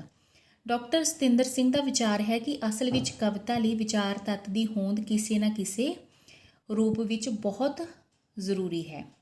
ਇਸੇ ਲਈ ਅਸੀਂ ਦੇਖਦੇ ਹਾਂ ਕਿ ਭਾਵੇਂ ਫਰਾਂਸ ਦੇ ਸੋਝਵਾਦੀ ਕਵੀ ਇਹ ਕਹਿੰਦੇ ਹਨ ਕਿ ਉਹਨਾਂ ਦੀਆਂ ਕਵਿਤਾਵਾਂ ਨੇ ਜਿਹੜੀਆਂ ਵਿਚਾਰਾਂ ਦਾ ਸੰਚਾਰ ਕਰਨ ਲਈ ਨਹੀਂ ਹਨ, ਪਰ ਫਿਰ ਵੀ ਉਹਨਾਂ ਦੀਆਂ ਕਵਿਤਾਵਾਂ ਵਿੱਚ ਉੱਚਤਮ ਵਿਚਾਰ ਅਭਿਵਿਅਕਤ ਹੋਏ ਮਿਲਦੇ ਹਨ। ਲੋੜ ਇਸ ਗੱਲ ਦੀ ਹੈ ਕਿ ਕਵਿਤਾ ਵਿੱਚ ਵਿਚਾਰ ਦੇ ਨਾਲ ਨਾਲ ਬਾਕੀ ਦੇ ਕਲਾਤਮਿਕ ਤੱਤਾਂ ਨੂੰ ਵੀ ਪੂਰੀ ਤਰ੍ਹਾਂ ਧਿਆਨ ਵਿੱਚ ਰੱਖਿਆ ਜਾਵੇ। ਵਿਲਸਨ ਕਵਿਤਾ ਨੂੰ ਭਾਵਨਾਵਾਂ ਦੇ ਰੰਗ ਵਿੱਚ ਰੰਗੀ ਬੌਧਿਕਤਾ ਆਖਦਾ ਹੈ, ਠੀਕ ਹੈ ਨਾ। ਵੀ ਜ਼ਰੂਰੀ ਹੈ ਵੀ ਮੰਨ ਲਓ ਹੁਣ ਕੋਈ 1947 ਦੇ ਦੰਗਿਆਂ ਬਾਰੇ ਲਿਖਣਾ ਆਪਾਂ, ਠੀਕ ਹੈ। ਜੇ ਆਪਣੇ ਕੋਲ ਬੌਧਿਕਤਾ ਹੈ, ਵਿਚਾਰ ਹੈ ਨੇ ਬੱਚੋ, ਤਾਂ ਹੀ ਲਿਖ ਸਕਦੇ ਹਾਂ, ਠੀਕ ਹੈ। ਨਿਰਸੰਦੇਹ ਵਿਚਾਰ ਤੱਤ ਭਾਸ਼ਾ ਜਜ਼ਬਿਆਂ ਦੇ ਵਾਹਨ ਨੂੰ ਇੱਕ ਸੁਨਿਸ਼ਚਿਤ ਤਰਤੀਬ ਦੇ ਕੇ ਕਵਿਤਾ ਦੀ ਕਲਾਤਮਕਤਾ ਦੇ ਵਿੱਚ ਬਹੁਤ ਵਾਧਾ ਕਰਦਾ ਹੈ, ਠੀਕ ਹੈ ਨਾ। ਫਿਰ ਉਸ ਤੋਂ ਬਾਅਦ ਆ ਗਿਆ ਬੱਚੋ, ਦੇਖੋ ਪਹਿਲਾਂ ਆਪਾਂ ਕਾਵਿ ਭਾਸ਼ਾ ਕੀਤੀ ਸੀ, ਫਿਰ ਵਿਚਾਰ ਹੋ ਗਿਆ, ਫਿਰ ਅੱਗੇ ਪ੍ਰਤੀਕ, ਠੀਕ ਹੈ। ਪ੍ਰਤੀਕ ਕੀ ਹੁੰਦੇ ਨੇ ਦੇਖਦੇ ਹਾਂ ਆਪਾਂ। ਪ੍ਰਤੀਕ ਤੇ ਚਿੰਨ੍ਹ ਕਵਿਤਾ ਵਿੱਚ ਵਰਤੇ ਗਏ ਅਜਿਹੇ ਸ਼ਬਦ ਹੁੰਦੇ ਹਨ ਜਿਹੜੇ ਅਣਕਹੇ ਤੇ ਅਣਵੇਖੇ ਵਿਸ਼ੇ ਦੀ ਪ੍ਰਤੀਨਿਧਤਾ ਕਰਦੇ ਹਨ। ਇਸ ਨੂੰ ਇੱਕ ਸੌਖੀ ਜਿਹੀ ਉਹਦੀ ਜਿਹੜੀ ਉਦਾਹਰਨ ਹੈ, ਐਗਜ਼ਾਮਪਲ ਆ, ਉਹਦੇ ਨਾਲ ਸਮਝੀਏ ਕਿ ਜਦੋਂ ਤੁਸੀਂ ਕਿਸੇ ਲੜਕੀ ਨੂੰ ਵੇਖਦੇ ਹੋ ਜਿਹਨੇ ਬਾਹਾਂ ਵਿੱਚ ਚੂੜਾ ਪਹਿਨਿਆ ਹੋਵੇ ਤਾਂ ਤੁਸੀਂ ਝੱਟ ਸਮਝ ਜਾਂਦੇ ਹੋ, ਠੀਕ ਹੈ, ਵੀ ਇਹ ਨਵਵਿਆਹੁਤਾ ਹੈ। ਮਤਲਬ ਚੂੜਾ ਕਾਹਦੀ ਨਿਸ਼ਾਨੀ ਹੈ, ਕਾਹਦਾ ਪ੍ਰਤੀਕ ਹੈ, ਕਾਹਦਾ ਚਿੰਨ੍ਹ ਹੈ? ਨਵੀਂ ਵਿਆਹੀ ਦਾ, ਠੀਕ ਹੈ। ਇਸ ਤਰ੍ਹਾਂ ਜੇ ਕਿਸੇ ਨੇ ਹੱਥਕੜੀ ਲਾਈ ਹੋਵੇ, ਹੱਥਕੜੀ ਕਾਹਦਾ ਪ੍ਰਤੀਕ ਹੈ? ਵੀ ਉਹ ਬੰਦੇ ਨੇ ਕੋਈ ਬੁਰਾ ਕੰਮ ਕੀਤਾ, ਅਰੈਸਟ ਕੀਤਾ। ਪ੍ਰਤੀਕ ਇਹੀ ਚੀਜ਼ ਹੁੰਦੇ ਨੇ, ਠੀਕ ਹੈ ਨਾ। ਪ੍ਰਤੀਕ ਤੇ ਚਿੰਨ੍ਹ ਕਵਿਤਾ ਵਿੱਚ ਵਰਤੇ ਗਏ ਸ਼ਬਦ ਅਜਿਹੇ ਹੁੰਦੇ ਹਨ ਜਿਹੜੇ ਅਣਕਹੇ ਤੇ ਅਣਵੇਖੇ ਵਿਸ਼ੇ ਦੀ ਪ੍ਰਤੀਨਿਧਤਾ ਕਰਦੇ ਹਨ, ਠੀਕ ਹੈ ਨਾ। ਜਿਵੇਂ ਚੂੜਾ ਵਿਆਹੀ ਕੁੜੀ ਦੀ ਪ੍ਰਤੀਨਿਧਤਾ ਕਰਦਾ ਹੈ, ਮਤਲਬ ਕੁੜੀ ਦੇ ਕੋਈ ਮੱਥੇ 'ਤੇ ਲਿਖਿਆ ਤਾਂ ਨਹੀਂ ਹੁੰਦਾ ਬੱਚੋ ਵੀ ਮੈਂ ਵਿਆਹੀ ਗਈ ਹਾਂ, ਠੀਕ ਹੈ। ਕੀ ਕਰਦਾ ਉਹ? ਚੂੜਾ ਜੋ ਹੁੰਦਾ ਉਹਦਾ ਪ੍ਰਤੀਕ ਪਾਇਆ ਹੁੰਦਾ ਉਹੀ ਹੈ। ਇਸ ਤਰ੍ਹਾਂ ਕਵਿਤਾ ਦੇ ਵਿੱਚ ਕਈ ਵਾਰ ਇਹੋ ਜਿਹੇ ਸ਼ਬਦ ਹੁੰਦੇ ਨੇ ਅਤੇ ਜਿਹੜੇ ਆਪਾਂ ਨੂੰ ਪ੍ਰਤੀਕ ਬਣਦੇ ਨੇ ਕਿਸੇ ਵੀ ਜੋ ਆਪਣੇ ਮਨ ਦੀ ਭਾਵਨਾ ਹੁੰਦੀ ਹੈ। ਆਪਾਂ ਦੇਖਾਂਗੇ ਕਿਹੜੇ ਕਿਹੜੇ ਨਹੀਂ ਹੋ। ਅਤੇ ਫਿਰ ਉਸ ਤੋਂ ਬਾਅਦ ਪ੍ਰਤੀਕਾਂ ਦੀ ਵਰਤੋਂ, ਜਿੱਥੇ ਕਵਿਤਾ ਦੀ ਬੋਲੀ ਵਿੱਚ ਅਰਥਾਂ ਦੇ ਸੰਚਾਰ ਦੀ ਸਮਰੱਥਾ ਆ ਜਾਂਦੀ ਹੈ ਉੱਥੇ ਸੰਬੰਧਿਤ ਵਸਤੂ ਦੇ ਗੁਣਾਂ ਦੀ ਭਾਵਨਾ ਵੀ ਸਾਡੇ ਮਨ ਦੇ ਵਿੱਚ ਝਟਪਟ ਥਰਰਾ ਜਾਂਦੀ ਹੈ, ਠੀਕ ਹੈ। ਕੋਈ ਵੀ ਚੀਜ਼ ਹੈ, ਆਪਾਂ ਕਹਿੰਦੇ ਨਹੀਂ ਚੰਦ ਵਰਗਾ, ਚੰਦ ਵਰਗੇ ਦਾ ਮਤਲਬ ਕੀ ਹੁੰਦਾ? ਵੀ ਫਲਾਣਾ ਬੰਦਾ ਚੰਦ ਵਰਗਾ। ਜਦੋਂ ਚੰਦ ਵਰਗਾ ਕਿਹਾ, ਕਵਿਤਾ ਦੇ ਵਿੱਚ ਚੰਦ ਵਰਗਾ ਆ ਗਿਆ। ਚੰਦ ਦਾ ਮਤਲਬ ਕੀ ਹੋਊਗਾ? ਸੁਹਾਪਣ। ਸੁਹਾਪਣ ਦਾ ਪ੍ਰਤੀਕ ਕੀ ਦੇ ਤਾਂ ਆਪਾਂ ਨੇ? ਚੰਦ ਵਰਗਾ, ਠੀਕ ਹੈ ਨਾ। ਫਿਰ ਅੱਗੇ ਆ ਗਿਆ ਬੱਚੋ ਕਲਪਨਾ। ਦੇਖੋ ਆਪਾਂ ਕਾ ਭਾਸ਼ਾ ਕਰ ਲਈ, ਵਿਚਾਰ ਕਰ ਲਏ, ਠੀਕ ਹੈ, ਤੇ ਉਸ ਤੋਂ ਬਾਅਦ ਆਪਾਂ ਪ੍ਰਤੀਕ ਚਿੰਨ੍ਹ ਵੀ ਕਰ ਲਏ, ਤੇ ਹੁਣ ਕਲਪਨਾ ਦੇਖਦੇ ਆਪਾਂ ਕੀ ਹੈ। ਕਲਪਨਾ ਤੋਂ ਬਿਨਾਂ ਕਿਸੇ ਕਵਿਤਾ ਦੀ ਜਿਹੜੀ ਸਿਰਜਣਾ ਹੁੰਦੀ ਹੈ ਉਹ ਅਸੰਭਵ ਹੈ। ਕਲਪਨਾ ਸੋਚਣ ਸ਼ਕਤੀ ਜਿਹੜੀ ਹੈ ਨਾ, ਕਿਉਂਕਿ ਕਲਪਨਾ ਤੋਂ ਬਿਨਾਂ ਸਿਰਜਣਾ ਦੀ ਕੁੱਖ ਬਾਂਝ ਹੁੰਦੀ ਹੈ। ਦੇਖੋ ਜਿਹੜੀ ਇਹ ਸ਼ਬਦ ਲਿਖੇ ਹੋਏ ਨੇ ਕੁੱਖ ਬਾਂਝ ਹੁੰਦੀ ਹੈ, ਇਹ ਬੱਚੋ ਲਿਖਣ ਲਈ ਕੋਈ ਵਧੀਆ ਚੀਜ਼ ਬਣਾਉਣ ਵਾਸਤੇ ਇਹਨਾਂ ਨੇ ਵਰਤੇ ਨੇ, ਠੀਕ ਹੈ ਨਾ। ਆਪਾਂ ਰੱਟੇ ਨਹੀਂ ਲਾਉਂਦੇ ਵੀ ਕੁੱਖ ਬਾਂਝ ਹੁੰਦੀ ਹੈ, ਇਹ ਉਂਝ ਆਪਾਂ ਨੂੰ ਸਮਝਾਉਣ ਵਾਸਤੇ ਕਿਹਾ ਹੋਇਆ ਵੀ ਵਧੀਆ ਗਹਿਣੇ ਵਰਤੇ ਹੋਏ ਨੇ, ਇੱਕ ਤਰ੍ਹਾਂ ਨਾਲ ਕਹਿ ਸਕਦੇ ਹਾਂ।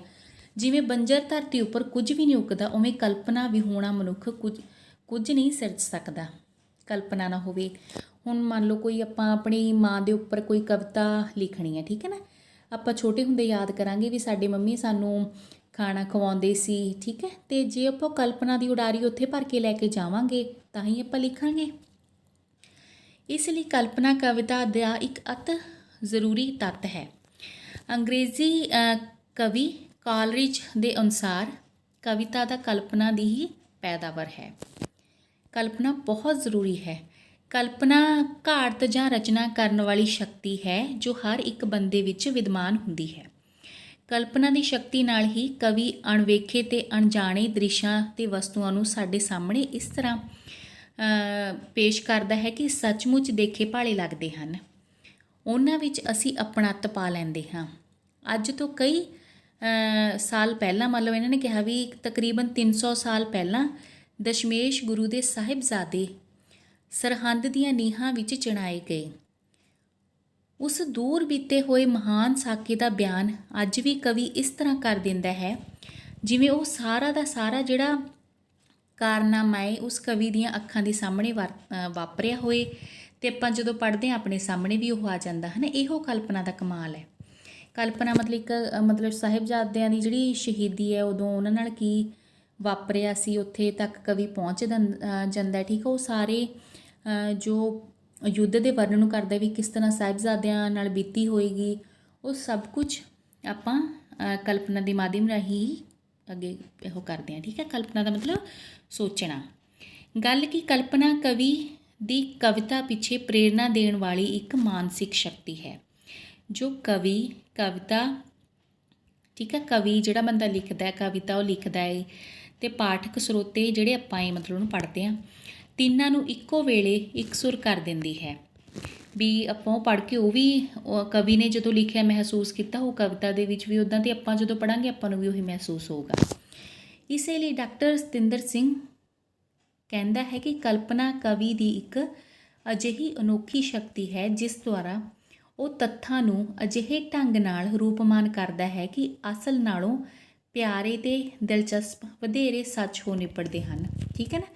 ਕਵੀ ਜੋ ਕੁਝ ਵੀ ਦੇਖਦਾ, ਸੁਣਦਾ ਜਾਂ ਅਨੁਭਵ ਕਰਦਾ ਹੈ ਉਸਨੂੰ ਹੂਬਹੂ ਪੇਸ਼ ਨਹੀਂ ਕਰ ਦਿੰਦਾ, ਠੀਕ ਹੈ, ਸਗੋਂ ਅਨੁਭਵ ਨੂੰ ਕਲਪਨਾ ਰਾਹੀਂ ਆਕਰਸ਼ਕ, ਮਤਲਬ ਜੋ ਦੇਖਦਾ ਉਹ ਤਾਂ ਹੁੰਦਾ ਹੀ ਹੁੰਦਾ, ਪਰ ਕਲਪਨਾ ਦੇ ਰਾਹੀਂ ਹੋਰ ਗੱਲਾਂ ਉਹਦੇ ਵਿੱਚ ਸ਼ਾਮਿਲ ਕਰ ਦਿੰਦਾ। ਇਸ ਨਾਲ ਕਵੀ ਦੀ ਪੇਸ਼ਕਾਰੀ ਸੱਚ ਹੋਣ ਦੇ ਨਾਲ ਨਾਲ ਰਹੱਸਮਈ ਵੀ ਬਣਦੀ ਹੈ। ਅੱਗੇ ਆ ਗਿਆ ਬੱਚੋ ਕਲਪਨਾ ਵੀ ਆਪਾਂ ਦੇਖ ਲਈ। ਛੰਦ। ਹੁਣ ਛੰਦ ਦੇਖਦੇ ਹਾਂ ਕੀ ਹੁੰਦਾ, ਪਤਾ ਹੈ ਤੁਹਾਨੂੰ? ਚਲੋ ਫਿਰ ਆਪਾਂ ਦੱਸਦੇ ਹਾਂ ਤੁਹਾਨੂੰ ਕੀ ਹੁੰਦਾ ਹੈ। ਕਵਿਤਾ ਵਿੱਚ ਛੰਦ ਦਾ ਵੀ ਬਹੁਤ ਮਹੱਤਵ ਹੈ। ਸਾਡੇ ਪੁਰਾਤਨ ਅਤੇ ਮੱਧਕਾਲ ਵਿੱਚ ਛੰਦ ਤੋਂ ਬਿਨਾਂ ਕਵਿਤਾ ਦੀ ਕਲਪਨਾ ਵੀ ਨਹੀਂ ਕੀਤੀ ਜਾ ਸਕਦੀ, ਠੀਕ ਹੈ ਨਾ। ਛੰਦ ਬਹੁਤ ਜ਼ਰੂਰੀ ਹੁੰਦੇ ਸਨ। ਕੀ ਹੁੰਦੇ ਨੇ ਇਹ, ਅਤੇ ਆਪਾਂ ਚਲੋ ਫਿਰ ਦੇਖੀਏ। ਆਧੁਨਿਕ ਸਮੇਂ ਵਿੱਚ ਭਾਵੇਂ ਛੰਦ ਮੁਕਤ ਕਵਿਤਾ ਜ਼ਿਆਦਾ ਪ੍ਰਚਲਿਤ ਹੋ ਗਈ ਹੈ, ਛੰਦ ਤੋਂ ਬਿਨਾਂ, ਮਤਲਬ ਛੰਦ ਕਾਵਿਕ ਸੰਚਾਰ ਲਈ ਇੱਕ ਮਹੱਤਵਪੂਰਨ ਅੰਗ ਹਨ, ਮਤਲਬ ਜ਼ਰੂਰੀ ਹਨ। ਇਸ ਲਈ ਛੰਦ ਮੁਕਤ ਕਵਿਤਾ ਵਿੱਚ ਕਾਵਿ ਭਾਸ਼ਾ ਦੀ ਜ਼ਿੰਮੇਵਾਰੀ ਹੋਰ ਵੱਧ ਗਈ ਹੈ। ਇਸ ਵਿੱਚ ਨਵੇਂ ਪਸਾਰ ਉੱਭਰਦੇ ਦਿਸਦੇ ਹਨ, ਕਿਉਂਕਿ ਖੁੱਲ੍ਹੀ ਕਵਿਤਾ ਵਿੱਚ ਵੀ ਵਜ਼ਨ, ਤੋਲ, ਵਿਸਰਾਮ, ਲੈਅ ਆਦਿ ਦਾ ਖਿਆਲ ਹੋਣਾ ਚਾਹੀਦਾ। ਖੁੱਲ੍ਹੀ ਬੱਚੋ ਜਿਵੇਂ ਨਹੀਂ ਹੁੰਦਾ ਵੀ ਮਤਲਬ ਆਪਾਂ ਕੁਛ ਲਿਖਦੇ ਹਾਂ ਪੂਰਾ, ਜਿਵੇਂ ਹੀਰ, ਪੀਰ, ਨੀਰ, ਜਿਹੜੇ ਅਖੀਰਲੇ ਸ਼ਬਦ ਨੇ ਉਹ ਮਿਲਦੇ ਜੁਲਦੇ ਜੇ ਹੋਣ, ਹੈ ਨਾ, ਇਹ ਛੰਦਬੱਧੀ ਹੋ ਗਈ ਕਵਿਤਾ। ਛੰਦ ਮੁਕਤ ਕੀ ਹੋ ਗਿਆ ਵੀ ਖੁੱਲ੍ਹੀ ਹੈ, ਪਰ ਉਹਦੇ ਵਾਸਤੇ ਬੱਚੋ ਵਜ਼ਨ ਤੋਲ ਵੀ ਜ਼ਰੂਰੀ ਹੈ। ਇਹ ਨਹੀਂ ਹੈਗਾ ਵੀ ਜੋ ਮਨ ਚਾਹੇ ਆਪਾਂ ਲਿਖਤਾ। ਕਵਿਤਾ ਵਿੱਚ ਅੱਖਰਾਂ ਜਾਂ ਵਰਨਾਂ ਦੀ ਖਾਸ ਗਿਣਤੀ ਮਿਣਤੀ, ਵੀ ਕਵਿਤਾ ਦੀ ਪਹਿਲਾਂ ਬਹੁਤ ਜ਼ਰੂਰੀ ਹੁੰਦੇ ਸੀ ਬੱਚੋ। ਪੂਰਨ ਸਿੰਘ ਜੀ ਜਦੋਂ ਆਏ ਉਹਨਾਂ ਨੇ ਮਤਲਬ ਖੁੱਲ੍ਹੀ ਕਵਿਤਾ ਲਿਖਣੀ ਸ਼ੁਰੂ ਕੀਤੀ ਸੀ, ਪਰ ਪਹਿਲਾਂ ਦੇਖਣਾ ਵੀ ਇੱਕ ਸਤਰ ਦੇ ਵਿੱਚ ਜਿੰਨੇ ਸ਼ਬਦ ਨੇ ਦੂਜੀ ਦੇ ਵਿੱਚ ਵੀ ਉਨੇ ਹੋਣਗੇ, ਠੀਕ ਹੈ ਨਾ। ਕਵਿਤਾ ਵਿੱਚ ਵਰਨ ਅੱਖਰਾਂ ਨੂੰ ਕਹਿੰਦੇ ਆਪਾਂ, ਠੀਕ ਹੈ ਨਾ, ਅਤੇ ਮਾਤਰਾਵਾਂ ਦੀ ਖਾਸ ਵਿਉਂਤ ਹੁੰਦੀ ਹੈ ਜਿਸ ਨਾਲ ਸੁਰ ਤਾਲ ਪੈਦਾ ਹੁੰਦਾ ਹੈ ਅਤੇ ਤੁਕਾਂਤ ਦਾ ਸਹੀ ਮੇਲ ਹੁੰਦਾ ਹੈ। ਸੋ ਤੋਲ ਤੁਕਾਂਤ ਤੇ ਵਜ਼ਨ ਛੰਦ ਦੀ ਜਿੰਦ ਜਾਨ ਹਨ। ਜਿਵੇਂ ਤੁਸੀਂ ਗੀਤ ਸੁਣਦੇ ਹੋ, ਗੀਤ ਦੇ ਵਿੱਚ ਵੀ ਇੱਦਾਂ ਹੀ ਹੁੰਦਾ ਨਾ, ਜਿਹੜੇ ਅਖੀਰਲੇ ਅੱਖਰ ਨੇ ਧਿਆਨ ਨਾਲ ਸੁਣਿਓ ਉਹ ਮਿਲਦੇ ਹੁੰਦੇ ਨੇ, ਠੀਕ ਹੈ, ਇਸ ਨਾਲ ਸੁਰ ਪੈਦਾ ਹੁੰਦੇ ਨੇ। ਪਹਿਲਾਂ ਕਵਿਤ, ਸਵੈਆ, ਦੋਹਰਾ, ਸੋਰੜਾ, ਤ੍ਰਿਭੰਗੀ, ਅੜਿਲ, ਕੋਰੜਾ ਆਦਿ ਕਈ ਤਰ੍ਹਾਂ ਦੇ ਛੰਦ, ਇਹ ਨਾਮ ਨੇ ਛੰਦਾਂ ਦੇ, ਪਰ ਅੱਜ ਕੱਲ੍ਹ ਇਹਨਾਂ ਦੇ ਮਿਲੇ ਜੁਲੇ ਰੂਪ ਲੋਕ ਗੀਤ ਦੀ ਚਾਲ ਵਿੱਚ ਵਰਤੇ ਜਾਂਦੇ ਹਨ। ਅਤੇ ਪਹਿਲਾਂ ਵਾਲੇ ਜਿਹੜੇ ਛੰਦ ਨੇ, ਠੀਕ ਹੈ, ਅੱਜ ਦੇ ਕਵੀ ਕਾਵਿ ਵਿਧਾਨ ਵਿੱਚ ਜੋ ਘਾਟਾ ਅਤੇ ਖੱਪਾ ਪੈਦਾ ਹੋਇਆ ਹੈ, ਮਤਲਬ ਹੋਇਆ ਸੀ, ਉਹ ਹੁਣ ਗਜ਼ਲਾਂ ਦੀਆਂ ਅਨੇਕਾਂ ਬਹਿਰਾਂ ਦੀ ਵਰਤੋਂ ਨਾਲ ਪੂਰਾ ਹੋ ਗਿਆ ਹੈ। ਪੰਜਾਬੀ ਵਿੱਚ ਅੱਜ ਗਜ਼ਲ ਕਾਵਿ ਦੀ ਚੜ੍ਹਤ ਦਾ ਇਹੋ ਰਾਸ ਹੈ। ਕਵਿਤਾ ਦੇ ਇੱਕ ਵਿਧਾਨਿਕ ਤੱਤ ਵਜੋਂ ਛੰਦ ਦੇ ਕਈ ਲਾਭ ਹੁੰਦੇ ਹਨ। ਛੰਦ ਕਵਿਤਾ ਦੇ ਭਾਵਾਂ ਤੇ ਵਿਚਾਰਾਂ ਨੂੰ ਤਿੱਖਾ ਕਰਦੇ ਹਨ ਅਤੇ ਇਹਨਾਂ ਨੂੰ ਇੱਕ ਲੜੀ ਵਿੱਚ ਪਰੋਂਦੇ ਹਨ। ਛੰਦ ਕਵਿਤਾ ਨੂੰ ਅਕੇਵੇਂ ਤੋਂ ਬਚਾਈ ਰੱਖਦੇ ਹਨ। ਅਕੇਵੇਂ ਤੋਂ ਕਿੱਦਾਂ ਵੀ ਆਪਾਂ ਪੜ੍ਹ ਕੇ ਬੋਰ ਨਹੀਂ ਹੁੰਦੇ। ਜਦੋਂ ਲੈਅਬੱਧ ਜੀ ਬਣੀ ਹੋਵੇ ਨਾ, ਵਿੱਚ ਅੱਖਰ ਜੇ ਮਿਲਦੇ ਹੋਣ, ਤਾਂ ਉਹਦੇ ਨਾਲ ਆਪਾਂ ਨੂੰ ਕਵਿਤਾ ਵਧੀਆ ਲੱਗਦੀ ਹੈ। ਇਸੇ ਤਰ੍ਹਾਂ ਛੰਦ ਕਵਿਤਾ ਦੇ ਵਿੱਚ ਸੰਗੀਤ ਵਾਲਾ ਮਾਹੌਲ ਪੈਦਾ ਕਰਦੇ ਹਨ ਅਤੇ ਸਰੋਤਿਆਂ ਨੂੰ ਇਹ ਵਧੀਆ ਲੱਗਦਾ, ਠੀਕ ਹੈ ਨਾ। ਜਿਵੇਂ ਇਹਨਾਂ ਨੇ ਕਿਹਾ ਵੀ ਲੋਕਾਂ ਵਿੱਚ ਇੱਕ ਕਹਾਵਤ ਬਹੁਤ ਮਸ਼ਹੂਰ ਹੈ ਕਿ ਛੰਦ ਪਿੰਗਲ ਸ਼ਾਸਤਰ ਕਿਹਾ ਜਾਂਦਾ ਬੱਚਿਓ। ਛੰਦ ਦਾ ਜੋ ਵੀ ਸ਼ਾਸਤਰ ਹੈ ਤੋਂ ਬਿਨਾਂ ਕਵਿਤਾ ਨਹੀਂ ਅਤੇ ਭਗਵਤ ਗੀਤਾ ਦੇ ਪੜ੍ਹਨ ਤੋਂ ਬਿਨਾਂ ਕੋਈ ਗਿਆਨ ਨਹੀਂ। ਪਿੰਗਲ ਬਾਜ ਕਵੀਸ਼ਰੀ, ਗੀਤਾ ਬਾਜ ਗਿਆਨ, ਵੀ ਛੰਦ ਹੁੰਦੇ ਨੇ, ਹੈ ਨਾ। ਪਿੰਗਲ ਸ਼ਾਸਤਰ ਜਿਹੜਾ ਹੁੰਦਾ ਵੀ ਕਵੀਸ਼ਰੀ ਨਹੀਂ ਹੋ ਸਕਦੇ ਅਤੇ ਗੀਤਾ ਦੇ ਬਾਅਦ ਆਪਾਂ ਨੂੰ ਗਿਆਨ ਨਹੀਂ ਮਿਲ ਸਕਦਾ, ਗੀਤਾ ਜੋ ਭਗਵਤ ਗੀਤਾ, ਠੀਕ ਹੈ। ਅੱਗੇ ਆ ਗਏ ਭਾਵ ਬਹੁਤ ਜ਼ਰੂਰੀ ਨੇ ਬੱਚਿਓ। ਜਦੋਂ ਤੱਕ ਆਪਣੇ ਮਨ ਦੇ ਵਿੱਚ ਉਹ ਤੜਫ ਨਹੀਂ ਹੁੰਦੀ, ਉਹ ਭਾਵ ਪੈਦਾ ਨਹੀਂ ਹੁੰਦੇ, ਉਦੋਂ ਤੱਕ ਆਪਾਂ ਕਵਿਤਾ ਲਿਖ ਹੀ ਨਹੀਂ ਸਕਦੇ। ਫੁੱਲ ਟੁੱਟਿਆ, ਕੋਈ ਬੰਦਾ ਡਿੱਗਿਆ, ਕੋਈ ਬੱਚਾ ਰੋ ਰਿਹਾ, ਜਦੋਂ ਤੱਕ ਉਹ ਰੋਣ ਵਾਲੇ ਦੀ ਤੜਫ ਆਪਾਂ ਅੰਦਰ ਮਹਿਸੂਸ ਨਹੀਂ ਨਾ ਕਰਦੇ, ਉਦੋਂ ਤੱਕ ਆਪਾਂ ਕਵੀ ਨਹੀਂ ਬਣਾਂਗੇ, ਠੀਕ ਹੈ ਨਾ। ਠੀਕ ਹੈ, ਰੋਵਾਂਗੇ, ਚੁੱਪ ਕਰਾ ਲਾਂਗੇ, ਉਹ ਠੀਕ ਹੈ, ਪਰ ਕਈ ਦੇਖਿਆ ਵੀ ਉਹ ਬੰਦੇ ਨਾਲ ਵੀ ਰੋਣ ਲੱਗ ਜਾਂਦੇ ਨੇ ਜੇ ਕੋਈ ਰੋਂਦਾ ਹੋਵੇ। ਇਸ ਦਾ ਮਤਲਬ ਵੀ ਉਹ ਤੜਫ ਨੂੰ ਮਹਿਸੂਸ ਕਰਦੇ ਨੇ, ਠੀਕ ਹੈ ਨਾ। ਭਾਵ, ਮਨੋਭਾਵ ਜਾਂ ਜਜ਼ਬੇ ਕਵਿਤਾ ਦੀ ਰਚਨਾ ਵਿੱਚ ਮਹੱਤਵਪੂਰਨ ਰੋਲ ਅਦਾ ਕਰਦੇ ਹਨ। ਅੰਗਰੇਜ਼ੀ ਕਵੀ ਵਰਡਸਵਰਥ ਨੇ ਕਵਿਤਾ ਨੂੰ ਤਿੱਖੇ ਜਜ਼ਬਿਆਂ ਦੇ ਵਲਵਲਿਆਂ ਦਾ ਬੇਰੋਕ ਉਛਾਲਾ ਕਿਹਾ ਹੈ। ਜਜ਼ਬਿਆਂ ਦੇ ਤਿੱਖੇ ਵਹਿਣ ਵਿੱਚੋਂ ਹੀ ਕਵਿਤਾ ਜਨਮ ਲੈਂਦੀ ਹੈ। ਕੋਈ ਵੀ ਮਨੁੱਖ, ਖਾਸ ਕਰਕੇ ਕਵੀ, ਜਜ਼ਬਿਆਂ ਜਾਂ ਭਾਵਾਂ ਤੋਂ ਸੱਖਣਾ ਨਹੀਂ ਹੋ ਸਕਦਾ। ਮਨੁੱਖ ਦਾ ਦਿਲ ਤਾਂ ਮਨੋਭਾਵਾਂ, ਠੀਕ ਹੈ, ਅਤੇ ਜਜ਼ਬਿਆਂ ਦੀ ਖਾਣ ਹੈ। ਦਿਲ ਦੇ ਵਿੱਚ ਹੀ ਭਾਵ ਹੁੰਦੇ ਨੇ, ਆਪਾਂ ਕਹਿੰਦੇ ਵੀ ਦਿਲ ਤੋਂ ਹੀ ਆਪਾਂ ਕਰਦੇ ਹਾਂ, ਠੀਕ ਹੈ, ਸੋਚਦੇ ਹਾਂ, ਖੁਸ਼ ਹੁੰਦੇ ਹਾਂ, ਉਸ ਵਿੱਚ ਤਰ੍ਹਾਂ ਤਰ੍ਹਾਂ ਦੇ ਭਾਵ ਦਿਖਦੇ ਹਨ ਆਪਾਂ ਨੂੰ, ਠੀਕ ਹੈ। ਪਿਆਰ ਦਾ ਭਾਵ, ਤਰਸ ਦਾ ਭਾਵ, ਡਰ, ਖੁਸ਼ੀ, ਗਮੀ, ਇਸ ਤਰ੍ਹਾਂ ਦੇ ਬਹੁਤ ਸਾਰੇ ਭਾਵ ਆਪਣੇ ਸਾਹਮਣੇ ਆਉਂਦੇ ਨੇ, ਠੀਕ ਹੈ। ਜਿਵੇਂ ਗੁਲਾਮੀ ਨੂੰ ਕੋਈ ਬੰਦਾ ਦੇਖਦਾ ਹੈ, ਉਹਦੇ ਵਿੱਚ ਦੇਸ਼ ਪਿਆਰ ਦਾ ਜਜ਼ਬਾ ਆ ਜਾਂਦਾ ਹੈ, ਖੂਬਸੂਰਤੀ ਨੂੰ ਦੇਖ ਕੇ ਪ੍ਰੀਤ ਜਾਗਦੀ ਹੈ, ਠੀਕ ਹੈ। ਇਸ ਤਰ੍ਹਾਂ ਕਵਿਤਾ ਬਣਦੀ ਹੈ। ਅਤੇ ਰਸ ਪੈਦਾ ਹੁੰਦੇ ਨੇ, ਜਿਵੇਂ ਸ਼ਿੰਗਾਰ ਰਸ, ਬੀਰ ਰਸ, ਕਰੁਣਾ ਰਸ, ਇਹ ਸਾਰੇ ਅਦਭੁਤ ਰਸ ਇਹ ਪੜਾਂਗੇ ਅੱਗੇ, ਠੀਕ ਹੈ ਨਾ। ਨਿਰਸੰਦੇਹ ਕਵਿਤਾ ਵਿੱਚ ਭਾਵਾਂ ਦੀ ਅਣਹੋਂਦ ਤੋਂ ਬਿਨਾਂ ਕੋਈ ਕਵਿਤਾ ਹੈ ਜਿਹੜੀ ਉਹ ਕਵਿਤਾ ਨਹੀਂ ਹੋ ਸਕਦੀ। ਇਸ ਦੀ ਹੋਂਦ ਹੋਣੀ ਬਹੁਤ ਜ਼ਰੂਰੀ ਹੈ। ਰੋਮਾਂਸਵਾਦੀ ਕਵੀ ਅਤੇ ਲੋਚਕ ਭਾਵ ਤੱਤ ਨੂੰ ਕਵਿਤਾ ਦਾ ਬਹੁਤ ਵੱਡਾ ਹਿੱਸਾ ਮੰਨਦੇ ਹਨ। ਅੰਗਰੇਜ਼ੀ ਕਵੀ ਸਪੈਂਸਰ ਨੇ ਤਾਂ ਕਵਿਤਾ ਨੂੰ ਭਾਵਾਂ, ਜਜ਼ਬਿਆਂ ਦੀ ਬੋਲੀ ਮੰਨਦਿਆਂ ਇੱਥੋਂ ਤੱਕ ਕਹਿ ਦਿੱਤਾ ਕਿ ਕਵਿਤਾ ਅਸਲ ਵਿੱਚ ਆਕਰਸ਼ਕ ਭਾਵਾਂ ਦੀ ਭਾਸ਼ਾ ਵਿੱਚ ਪੇਸ਼ ਕਰਨ ਦਾ ਹੀ ਨਾਂ ਹੈ। ਇਉਂ ਕਵਿਤਾ ਵਿੱਚ ਭਾਵਾਂ ਦੇ ਮਹੱਤਵ ਬਾਰੇ ਭਾਰਤੀ ਅਤੇ ਪੱਛਮੀ ਵਿਦਵਾਨ ਇੱਕਮਤ ਹਨ। ਜਿਹੇ ਭਾਰਤੀ ਨੇ ਪੱਛਮੀ ਇੱਕੋ ਗੱਲ ਕਹਿੰਦੇ ਨੇ ਵੀ ਕਵਿਤਾ ਵਿੱਚ ਭਾਵ ਹੋਣੇ ਬਹੁਤ ਜ਼ਰੂਰੀ ਨੇ। ਅੱਗੇ ਆ ਗਿਆ ਬੱਚੋ ਬਿੰਬ ਤੇ ਬਿੰਬਾਵਲੀ, ਠੀਕ ਹੈ। ਕੀ ਹੁੰਦਾ ਇਹ? ਬੜਾ ਔਖਾ ਹੈ, ਚਲੋ ਦੇਖੀਏ ਫਿਰ ਕੀ ਹੁੰਦਾ। ਕੋਈ ਔਖਾ ਨਹੀਂ ਹੈ। ਬਿੰਬ ਕਵਿਤਾ ਦਾ ਇੱਕ ਉਸਾਰੂ ਤੱਤ ਹੈ। ਮੋਟੇ ਤੌਰ ਤੇ ਬਿੰਬ ਕਿਸੇ ਕਵਿਤਾ ਦੇ ਸ਼ਬਦ ਚਿੱਤਰ ਹਨ, ਠੀਕ ਹੈ ਨਾ, ਸ਼ਬਦ ਚਿੱਤਰ ਹਨ। ਕਵੀ ਆਪਣੀ ਕਵਿਤਾ ਵਿੱਚ ਆਪਣੀ ਬੋਲੀ ਤੇ ਸ਼ਬਦਾਂ ਨਾਲ ਕਿਸੇ ਵਸਤੂ ਦਾ ਇਸ ਤਰ੍ਹਾਂ ਵਰਣਨ ਕਰਦਾ ਹੈ ਕਿ ਪਾਠਕ ਦੇ ਦਿਮਾਗ ਵਿੱਚ ਉਸ ਜਿਹੜੀ ਵਸਤੂ ਹੁੰਦੀ ਉਹਦੀ ਤਸਵੀਰ ਉੱਭਰ ਜਾਂਦੀ ਹੈ।